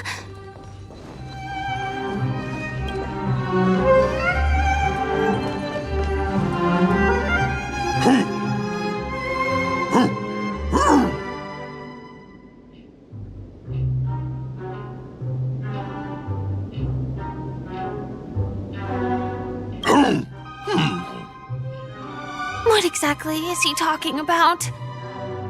Tick-tock! It's time for me to make an appearance!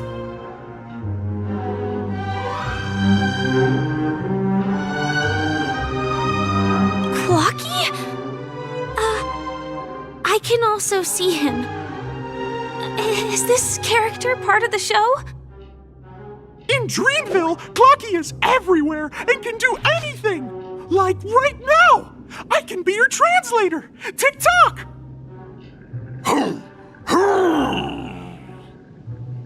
Hanu says, battle! We must do battle!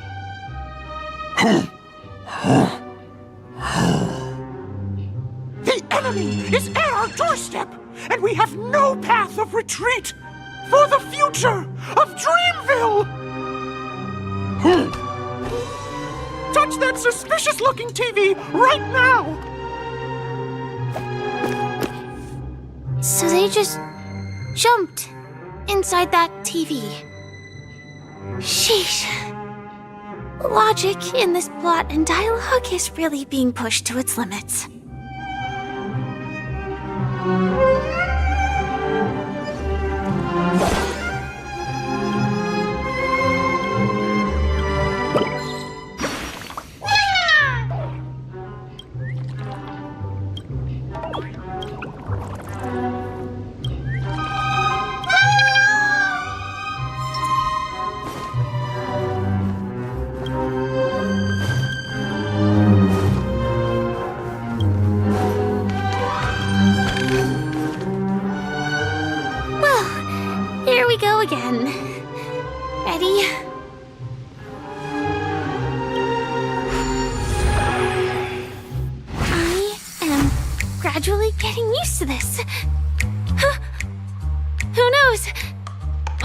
even be able to perform some high-level moves with Hanu.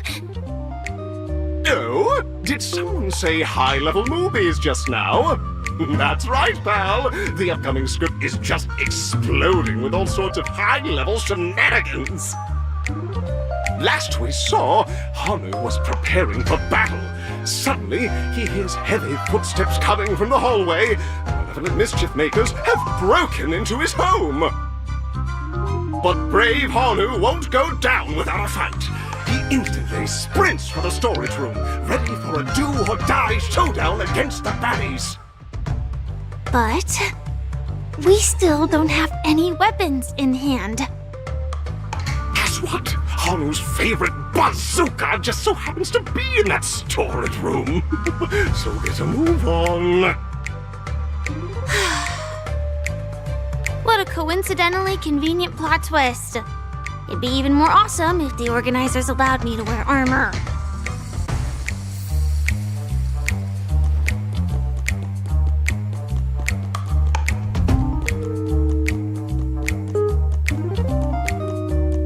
The storage room. It's behind the shelves, right?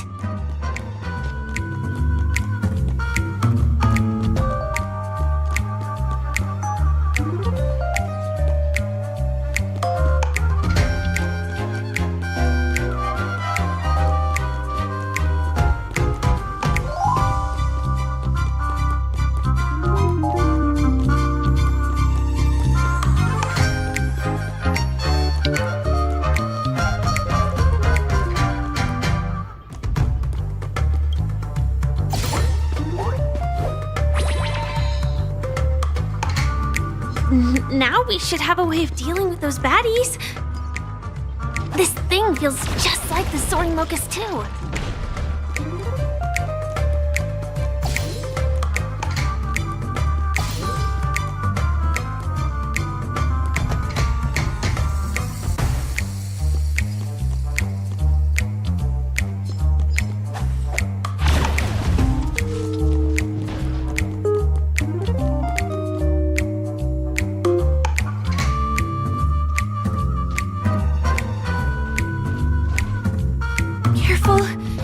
We've got more company. Get ready to fire!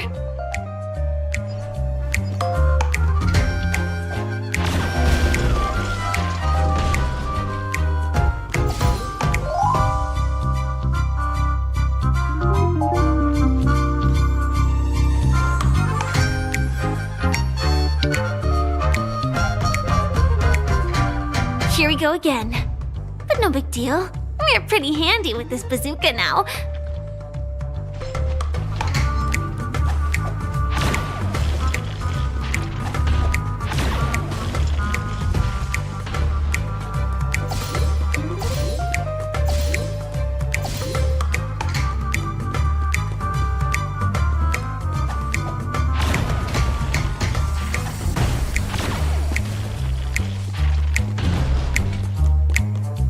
Should be all of them, right?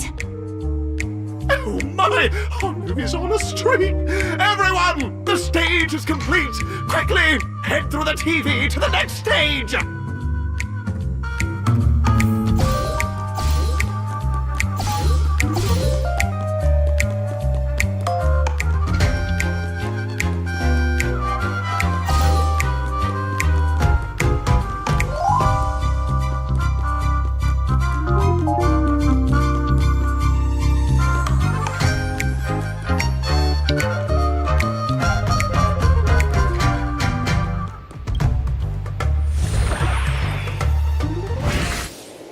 Well, that's that.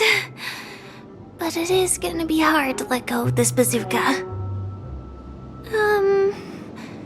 Never mind. Let's hurry over to the next stage.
Congratulations to both of you! Oh, you've overcome all obstacles and proven yourselves! But, unfortunately, there is only one who can be Penacony's festive superstar. In the final stage, you will face the defending champion. If you fail, you will lose the opportunity to become the festive superstar. Welcome to the 33rd Scorched Sand Festival's third stage in the 20th season, sponsored by Soul Glad Enterprises, Superstar Showdown!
No way, I think I just saw someone.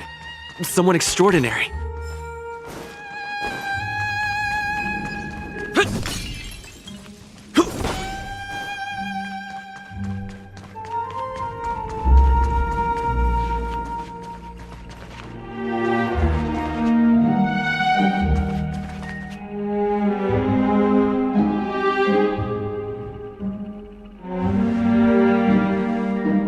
Are you a Knight of Beauty?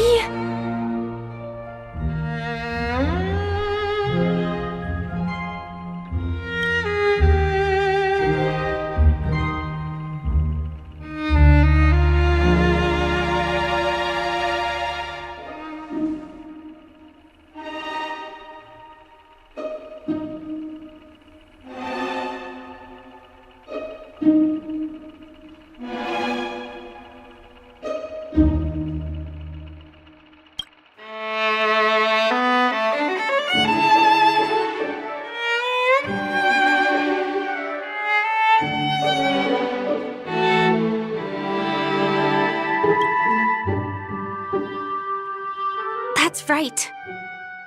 This magnificent dream is built upon the Stellaron and the countless sacrifices of many people.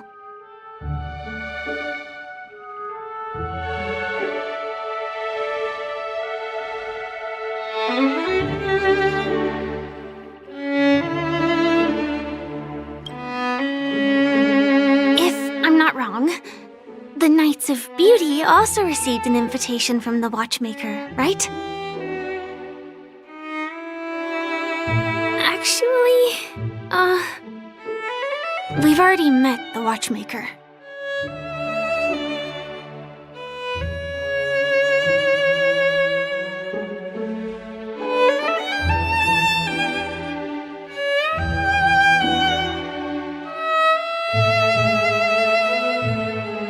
Thank you, Knight of Beauty.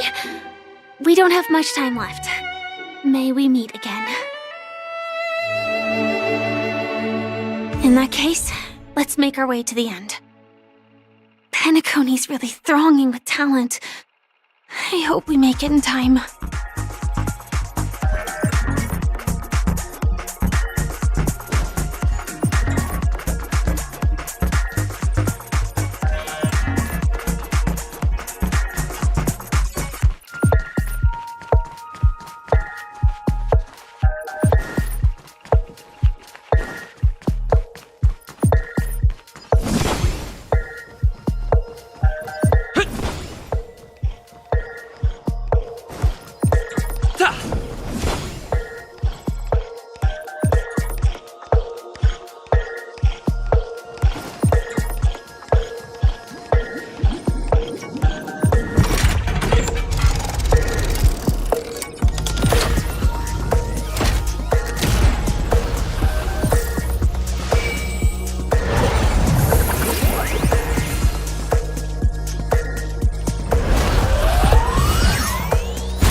becoming this Scorched Sand Festival's champions! We look forward to their amazing entrance in the Charmony Festival!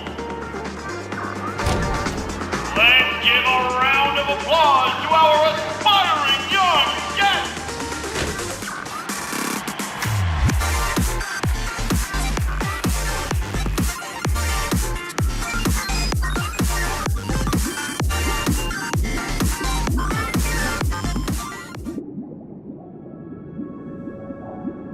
Congratulations to the both of you on becoming the festive superstars of this year's Charmony Festival. Before entering the Grand Theater, I, on behalf of the organizers, extend my sincere congratulations to you, wishing you joy under their radiance.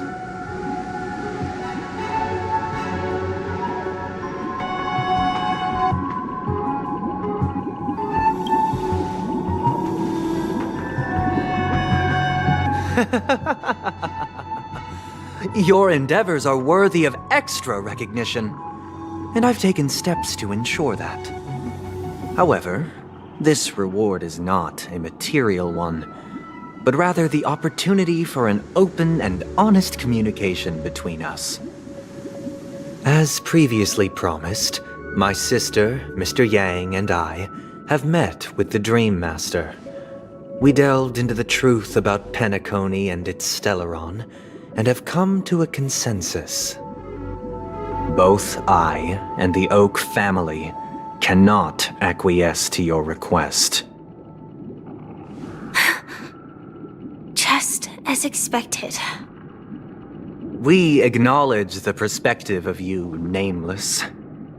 Penacony does require change, but not as you propose.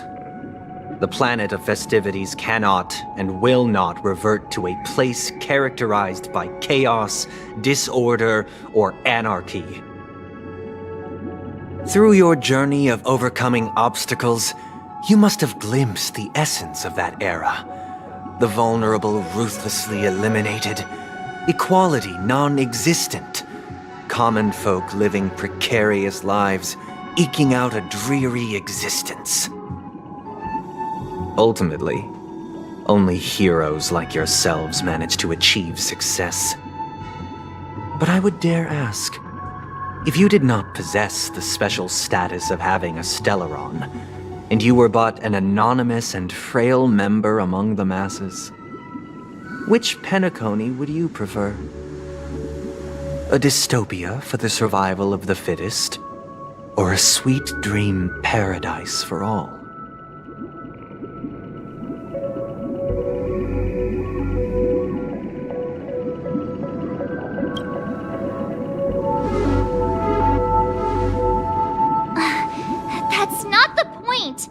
Don't let him mislead you! Mr. Sunday, even if the members of the Oak family can't fully agree on what to do about the Stellaron, now's not exactly the time to be holding an extensive discourse about Penacony's past and future, is it? The Stellaron issue concerns the life and death of everyone on Penacony. If anyone has a better suggestion, the crew is more than willing to listen. Also, it'd be best to tell us the ins and outs of that meeting. This way, we'll at least know what Welt and Ms. Robin are dealing with, and the reason why they failed to make our appointment. Ah, Navigator. That is precisely my intention. With all present, let's begin by discussing the details of that meeting. Let's talk about our tribulations and choices, our ideals and beliefs, and our final course of action. The only path to take.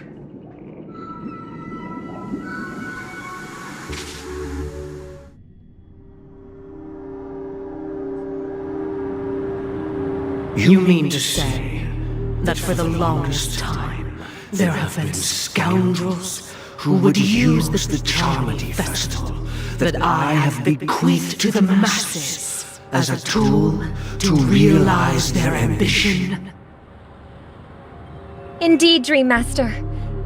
Once the Charmony Festival begins, the Stellaron's powers, along with the song, will be broadcast across the entire planet of Penacony. And then everyone in their dreams will be unable to awaken. This is indeed surprising to me. The dreamscape is maintained by the collective effort of the 5 families. If someone were to use the Charmony Festival to recklessly disseminate the power of the Stellaron, this individual must hold a position of great authority. Do you have any suspects? I'd like to ask, did you really not know of the Stellaron's existence? I would have never thought that this Nameless would point the spear at me. Quite astonishing indeed. If I have offended, the Astral Express extends its sincere apologies. But the current circumstances are dire and leave no room for meticulous inquiry. We're doing this out of concern for the Dreamscape's safety. So, if you could, please alleviate our concerns. Dreammaster, it's just to prove that the Charmony Festival has nothing to do with the Stellaron. If we're being overly cautious, I will return to the stage to offer tribute in song, just per the arrangement.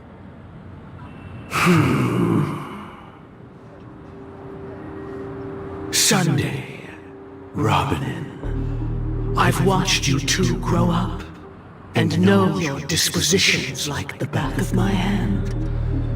Both of you, right now, can surely be lauded as their most devout advocates. I already know your resolve. The magnitude of this matter is enormous and cannot be taken lightly. Since Mr. Yang has asked with such earnestness, I will personally respond in kind. If there is a need, the entire Oak family will be mobilized to heed your call. Someday, might I ask you to beseech them to cast their light unto me, and question me in their stead, so that no lies may be concealed? I will do as you command.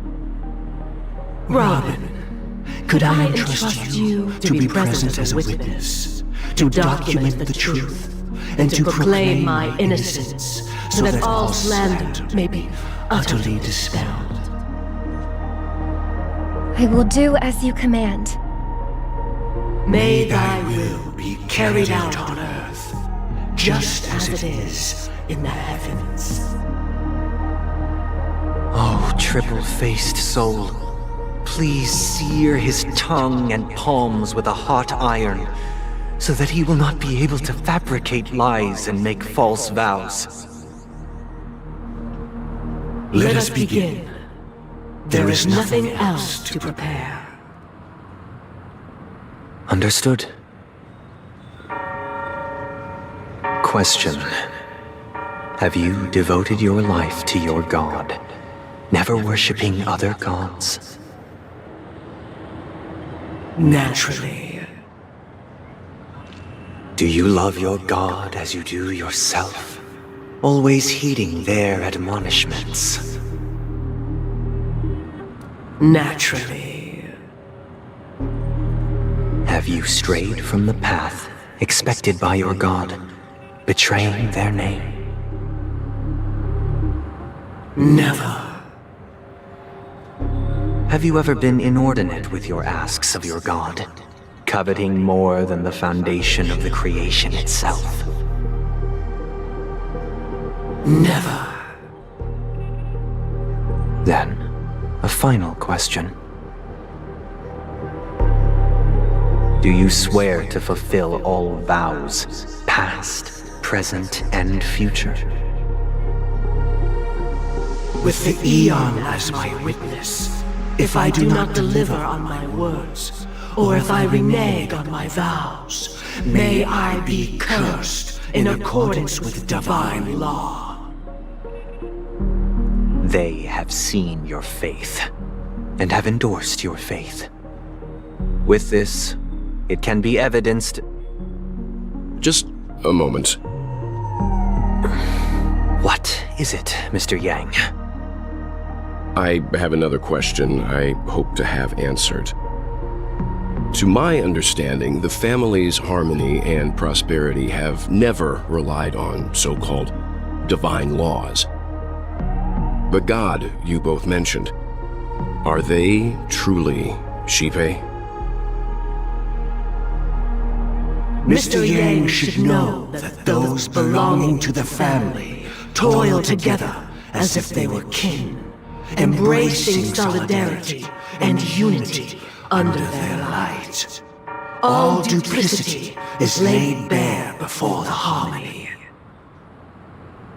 Such a delicate and complex symphony.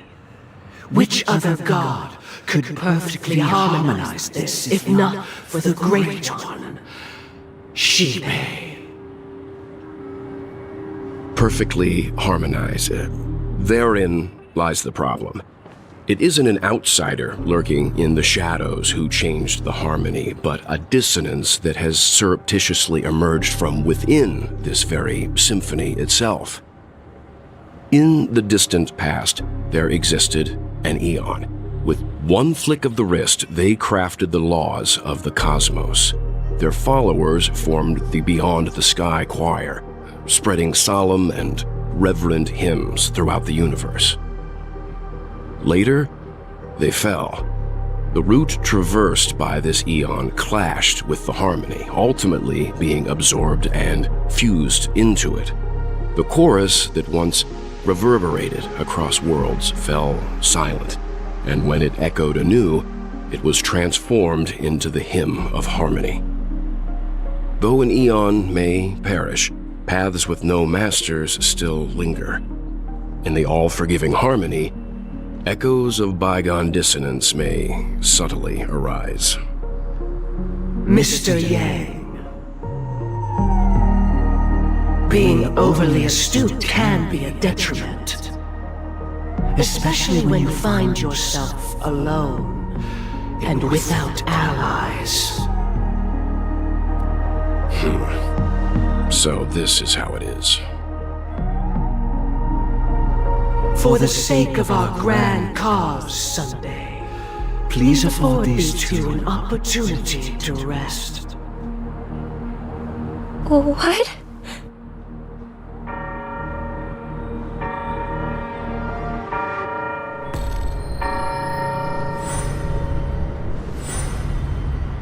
Sorry, Robin. It's just you. I did not wish for you to know this.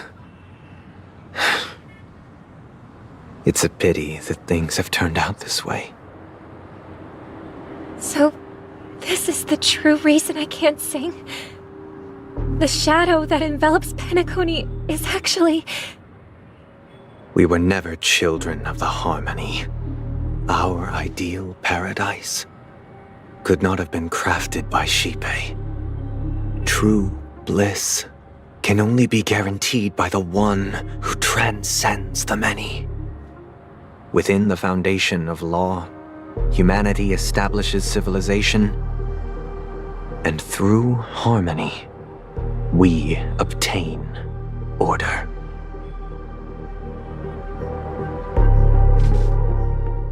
Unbelievable. To think that there would be remnants of the Order on Penacony. What have you done with Mr. Yang and Miss Robin? Don't worry. I just gave them some time alone to ponder their fates. You should know that these actions make you an enemy of the Astral Express. Should we need to stand against the Nameless, it would only be myself and the Oak family involved. But we haven't reached that point yet, have we? Your efforts for the justice of Penacony are evident to everyone, and have been widely observed.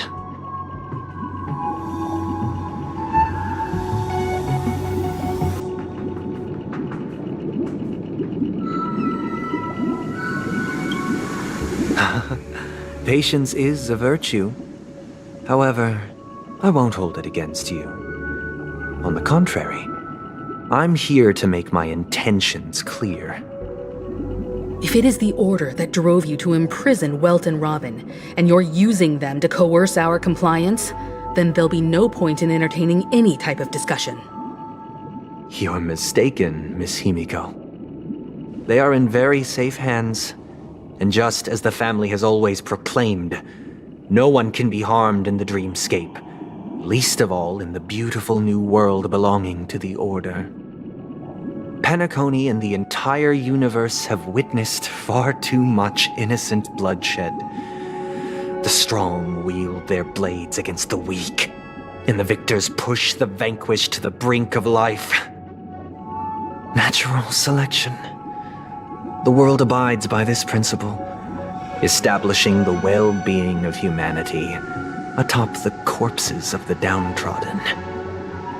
Only we, or rather, I, possess the power to put an end to this farce. So you've decided to resurrect a dead Eon? No one's ever done such a thing. If Miss Himiko is interested, let's draw back the veil and speak candidly. I've always firmly believed that people can understand one another through peaceful means. I'm willing to divulge the unembellished truth as to the intentions of the Order's Pathstriders, so that you will make better judgment for the Astral Express, for Penacony, and for this stretch of the universe. Words can hardly do justice to the beauty of that ideal. So, come with me, everyone. Let us retrace our steps and see once again where this road leads. Huh? Where'd he go? Welcome. This isn't any location in Penacony's dreamscape. It's my inner world.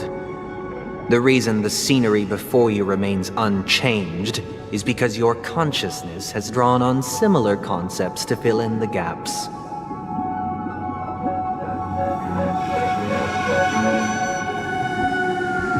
Did you do the same to Welt? It's a tuning process, stronger in effect and more draining on the mind. The gray-haired guest has experienced it before, so he should understand what it entails. Tuning allows you to intuitively grasp my feelings, which also means that I cannot hide anything from you. Now, everyone, please look at the huge screen. The road we once took begins here.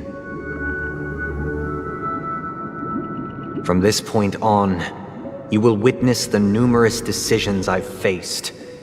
I've selected a portion of these to share with you. I believe after going through similar predicaments, you'll be able to better understand my thoughts. Let's begin. The first decision. A story about a baby bird. This story happened when Robin and I were very young.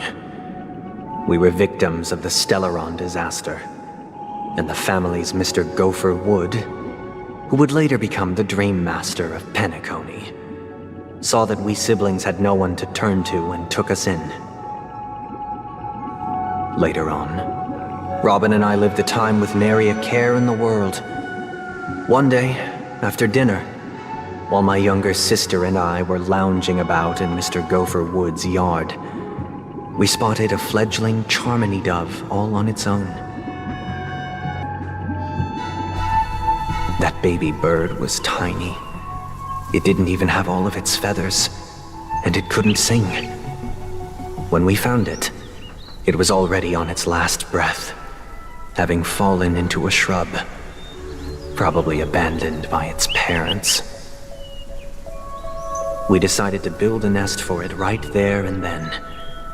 However, thinking back, that winter was unusually cold, with fierce winds at night in the yard, not to mention the many poisonous bugs and wild beasts in the vicinity. It It was clear that if we left the fledgling in the yard, it stood no chance of surviving until spring. So, I suggested we take it inside, place it on the shelf by the window, and asked the adults to fashion a cage for it. We decided that when it regained its strength enough to spread its wings, we would release it back into the wild. The tragic part, something that we'd never considered, was that this bird's fate had already been determined long before this moment. Its destiny was determined by our momentary whim. Now, I pass the power of choice to you all. Faced with this situation, what choice would you make? Stick to the original plan, and build a nest with soft net where the Charmony dove fell. Or build a cage for it, and feed it, giving it the utmost care from within the warmth of a home. I eagerly await your answer.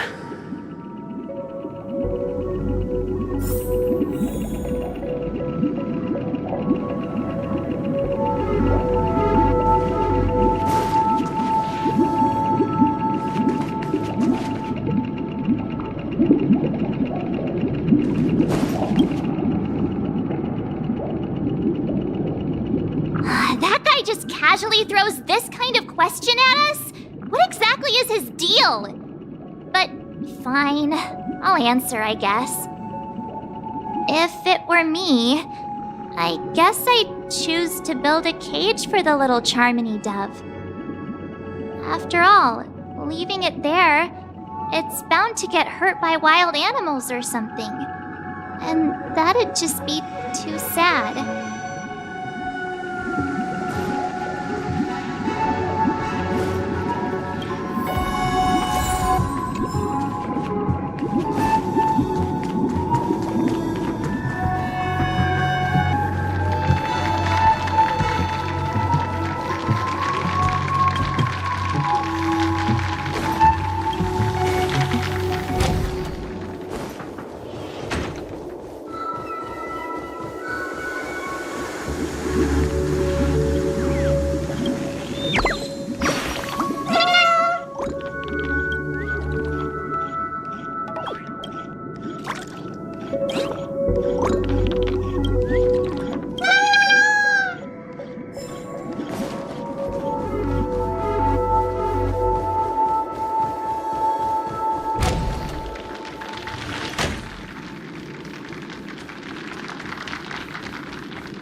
It looks like he really has no intention of imprisoning us.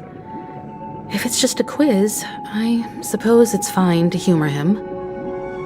Back to the question. I would personally choose to build the little Charmony dove a cage. No special reason. I do think that a fledgling should have the right to fly into the sky. But if it can't even live to that point, then there's nothing to talk about to begin with.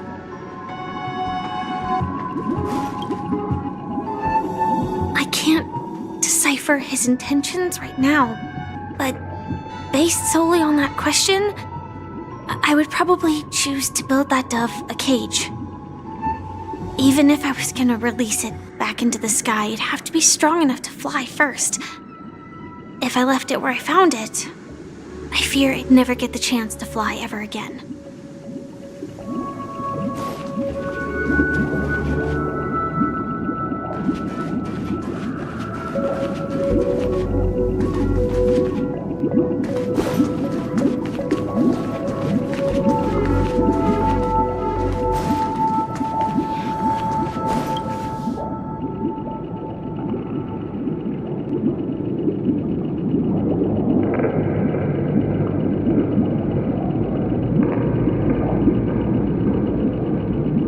Interesting.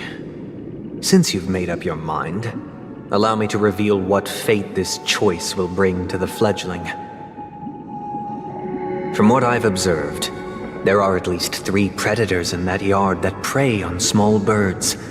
The Vossicle scorpion, Asdana wolverine, and the Huntington winged snake. Even if they shy away from humans, these animals are still near apex predators in a fenced location like a yard.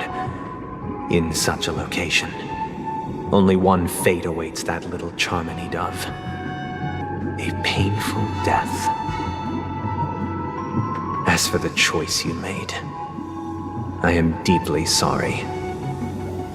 Now, let us advance to the second decision. This time, it's the story of a dream chaser.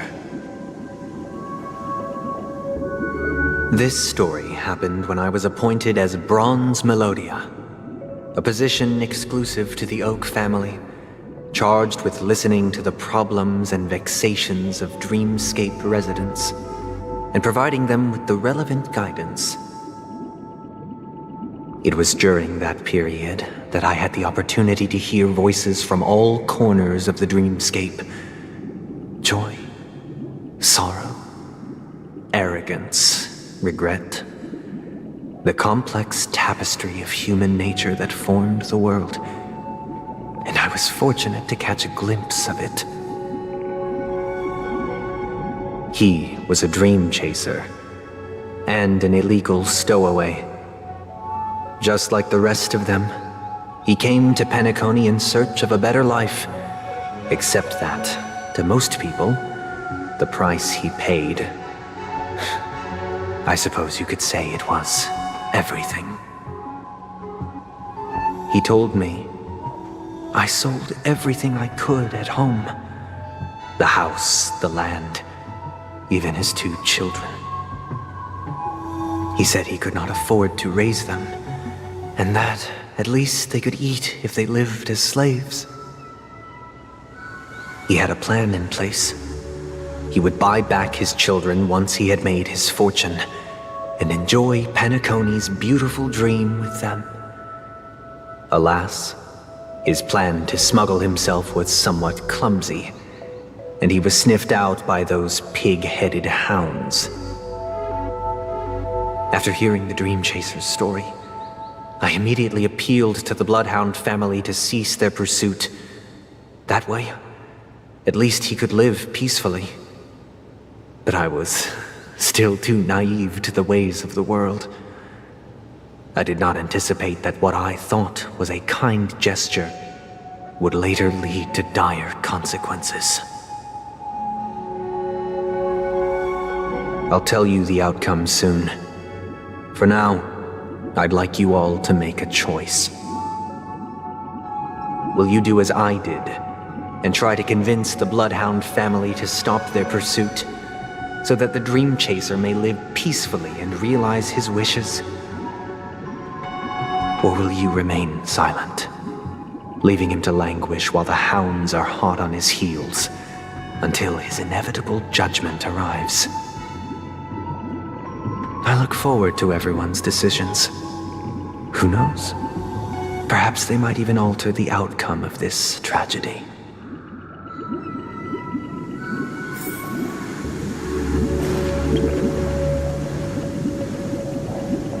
A dream chaser story. If I acted out of kindness, I would probably ask the Bloodhounds to stop their pursuit and lend him a hand. But what cruel repercussion would this choice result in? I think Sunday must have been deeply impressed by the limitations of the strong defending the weak through this incident.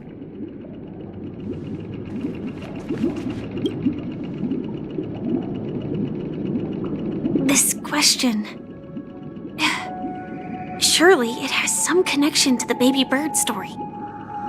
And this connection is precisely the breakthrough Sunday aims to use to persuade us.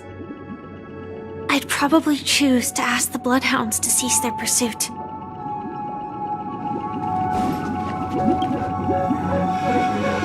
It seems illegal stowaways are really quite common on Penacony. But that guy in the story, I don't think he deserves any sympathy at all. He sold his kids to chase a dream. Even if he intended to go back for them, it's still insanely irresponsible. With that thought, there's only one choice. Let the Bloodhound send him back home. This person deserves to be punished.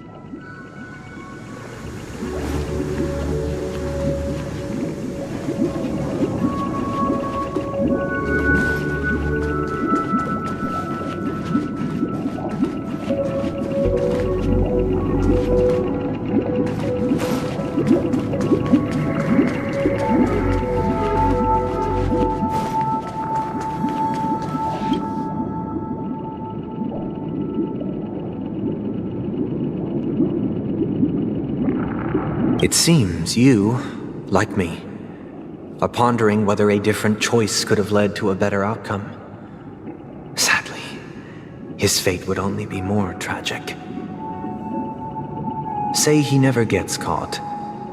He would only die from delirium. The methods with which illegal stowaways enter dreams are unorthodox, not flawless like the hotels. Living in the dreamscape would be a mere pipe dream. Should he be apprehended? Could the hounds afford to turn a blind eye? The answer is a definitive no. They couldn't bear the resulting consequences, and thus wouldn't dare extend a helping hand. As to your choice, I once again offer my heartfelt apologies. Next comes the third and final decision.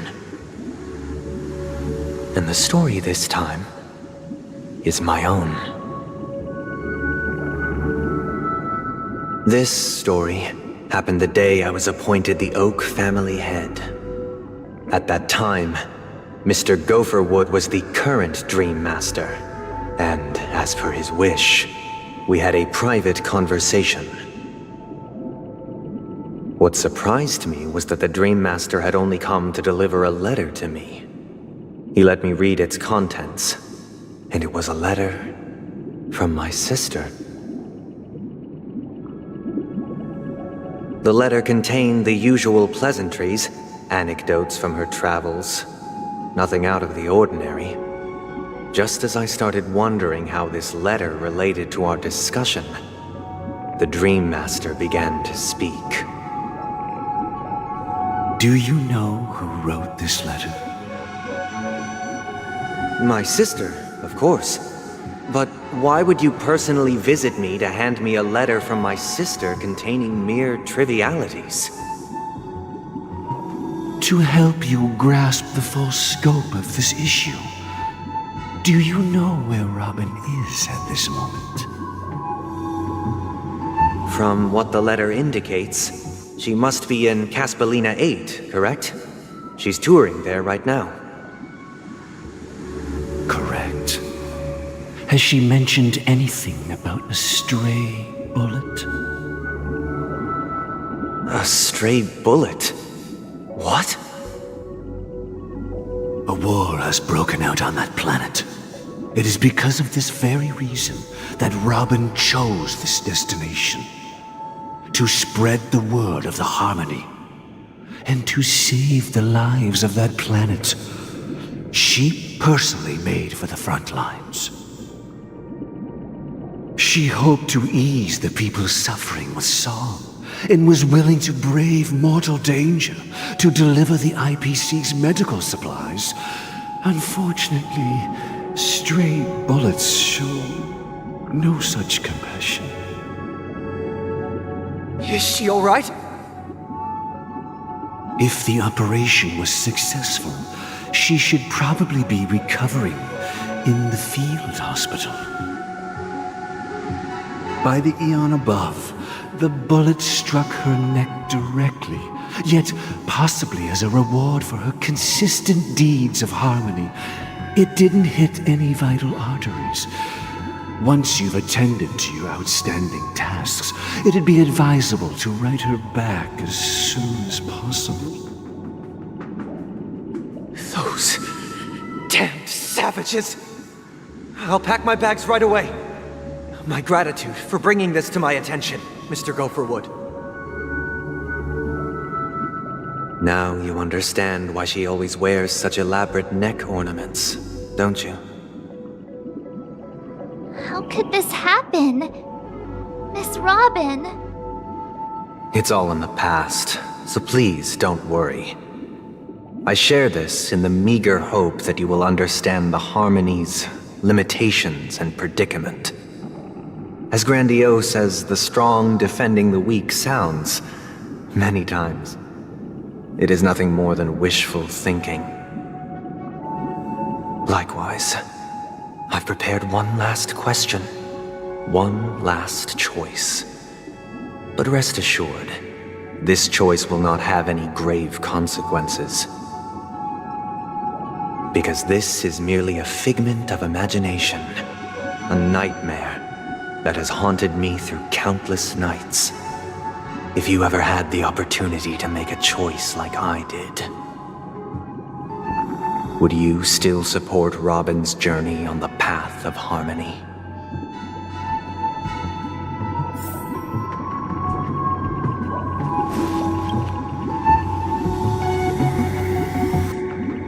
I often feel like I've dreamt of similar scenes on certain nights.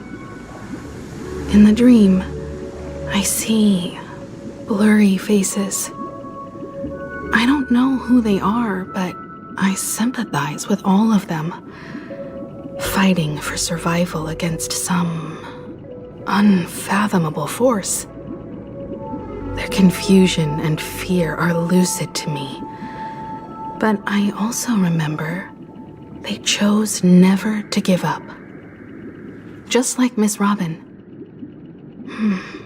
If Mr. Sunday's question leaves you puzzled, you should find the answer from your own experiences.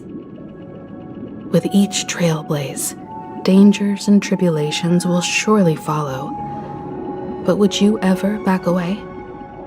Would you stop March and Don Hung from reaching their next destination?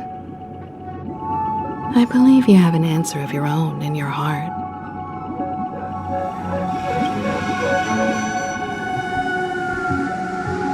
Miss Robin's courage is admirable. And here I was thinking she was just another superstar celebrity. But the fact that she is also Mr. Sunday's younger sister? No, I doubt he'd wish harm on his own flesh and blood, no matter how grand the ambition.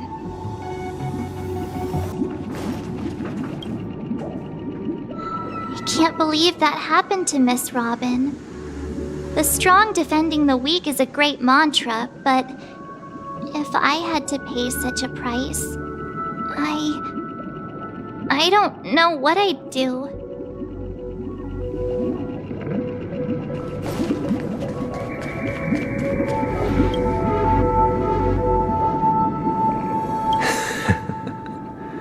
I see. I am now aware of everyone's stances. Raising these questions merely serves to illustrate one point. The plight of Penacony cannot be salvaged by the harmony. The true foundation for a sweet dream paradise can only be established through the order where the strong govern the weak. I know the suffering of being tormented, the turmoil of losing your way, how sorrow and even despair set in when matters don't work out. All of this causes me unending pain, because this is not what happiness is at all. We must teach the weak how to live a happy life. And this life isn't some noble propriety that the upper crust preaches, but in definitive terms, a way of survival that belongs to everyone. So what is your definition of living a happy life? Good question. Human consciousness is fundamentally an illusion, a cage known as self-worth. People lured in by this illusion make mistakes, yet still ask that external influences bear the burden. When one mistake after the next permeates the masses, they become impossible to trace. Thus, the amassing of these individual cages culminate to form a prison, a place dictated only by the rule of survival of the fittest. Nature is always accompanied by predation and sacrifice. Its antithesis is known as order. That is what I want to do. Unite people's happiness under the banner of order. They won't need to make bitter choices any longer, nor face the weaknesses of humanity. They can cast aside their primal instincts to build a haven for mankind. Simply describing thoughts is far too abstract, so allow me to provide a simple example. As you all may know, there are societal norms like weekends and long weekends that exist on some worlds. During these hard-earned rest days, people are given the chance to extricate themselves from the stresses of everyday life, allowing a certain tranquility to return to their souls. And it is only on these days that people do not have to adhere to the law where the strong prey on the weak. They can live out their lives happily during these brief intermissions. It's just a pity that 2 or 3 days are still too fleeting compared to the span of a lifetime. From where I stand, society's ideal system should be 7 rest days. Following Sunday, there should ensue a second, a third, and indeed an infinite procession of Sundays. This should be the face of the new world. Idyllic, eternal, peaceful days. And thus, every person can return to their base selves in this utopia. Some gaze in reverence at the stars, pouring their whole beings into calculating the distance between us and the isolated world of Pagana. Meanwhile, some seek refuge in quiet corners, holding one another, unencumbered by the chains of unwelcome obligations. There would be no need to bear the hardships of reality. Only in this way can humanity face the inevitable end with the purest of spirit, living a life of dignity. This is what it is to live in bliss. Miss Firefly, you who are stricken with entropy loss syndrome, you of all would surely understand this.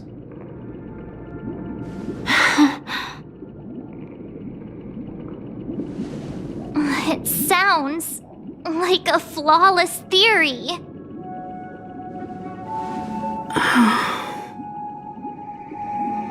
But what is the price to attain all this? The cost is minute, merely a personal and eternal sacrifice. If this paradise is to be maintained for everyone, someone must remain trapped in solitary awakening until the end of the cosmos. Awakening. Which means that this so-called paradise is still a dream. Stepping into this paradise means forsaking reality, correct? It is not forsaking, but transcending. Flesh, blood, sorrow, weakness. If the physical is the root of spiritual suffering, it is only logical that we defeat it. But in this supposed bliss, people won't have defeated their demons. The chance to overcome their tribulations would be forever lost to them.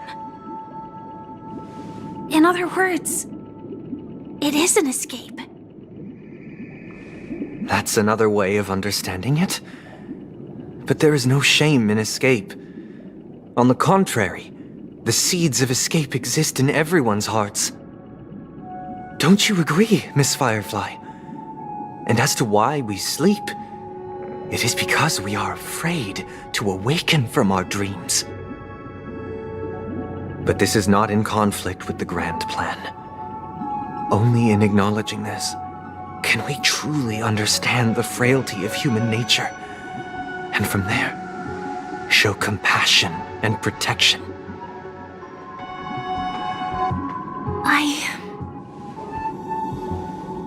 I admit that you are a born leader. Your perspective on humanity brims with pessimism. Yet you express compassion for all, even when your heart pities them. But unlike you, I live for the self. From my perspective, individuals making choices for themselves is their birthright. The want to escape may be innate in the weak. But whether they are weak or not, it is not up to another to decide. Perhaps in your mind, you also view me as weak?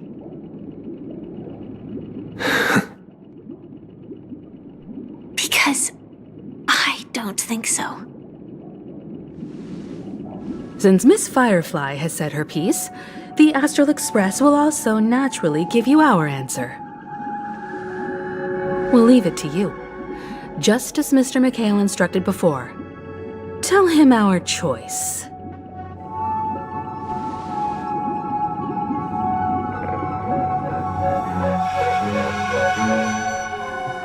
What is this place? Does this place ring any bells, Misha? I don't know, but I feel a sense of déjà vu. What is this place? It's the realm within a dream bubble. This was left to the Astral Express by a nameless, but weirdly, when we entered it, it was completely empty. Dr. Edward from the Dreamscape sales store told me that dreams are formed from memories, and a dream bubble can't take shape if its core is empty. So I thought you might be able to help us in unraveling this mystery, Misha. As a hotel doorman, you know Penacony best among us. I don't know much about dream bubbles, but if you want to figure out what this mansion is, I'll do my best. I'm counting on you then.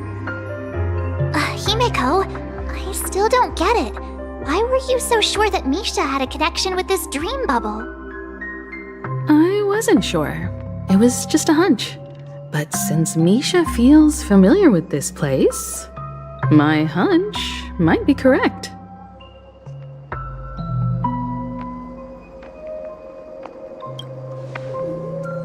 Exactly. This is where you and Firefly encountered death, which we now know as dormancy. Considering its connection to Dreamflux Reef, it's not surprising it appeared here. The question now is, who brought you here? Based on the clues we have so far, it's unlikely to be that masked fool. So identifying them is crucial to us. We're drawing closer to the truth once more. Let's give Misha some time, as I believe he'll unveil the secret of this dream bubble. All right, but there are doors all over the place. Which one should we choose? Do you have any idea, Misha? I guess maybe this way?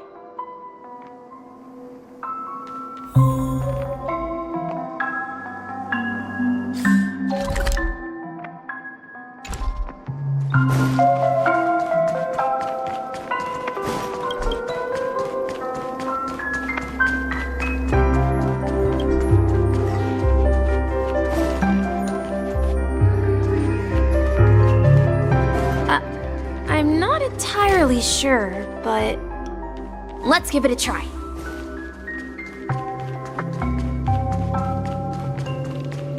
Wait, you managed to choose the right door on your first try? Weird. This place is quite different from the hotel. But I feel like I've been here before, and even lived here for a while. If I remember correctly, there should be a fireplace down that hallway. Clocky and I used to sit by the fire, listening to the crackling of firewood. And the room on the other side was the toy room. I loved spreading out all the toys from the box on the floor and making up stories for each of them. Hold on. This doesn't make sense. Didn't I grow up in Dreamflux Reef? So, what is this place? This could be a case of amnesia. Don't worry, Misha. It's common for everyone to forget certain aspects of the past. Those memories haven't vanished. They're just lying in the depths of your mind. We can surely get them back. Since this place seems familiar to you, why don't we explore a few more rooms and see if you can recall anything more? Yeah, then let's check out the rooms I just mentioned.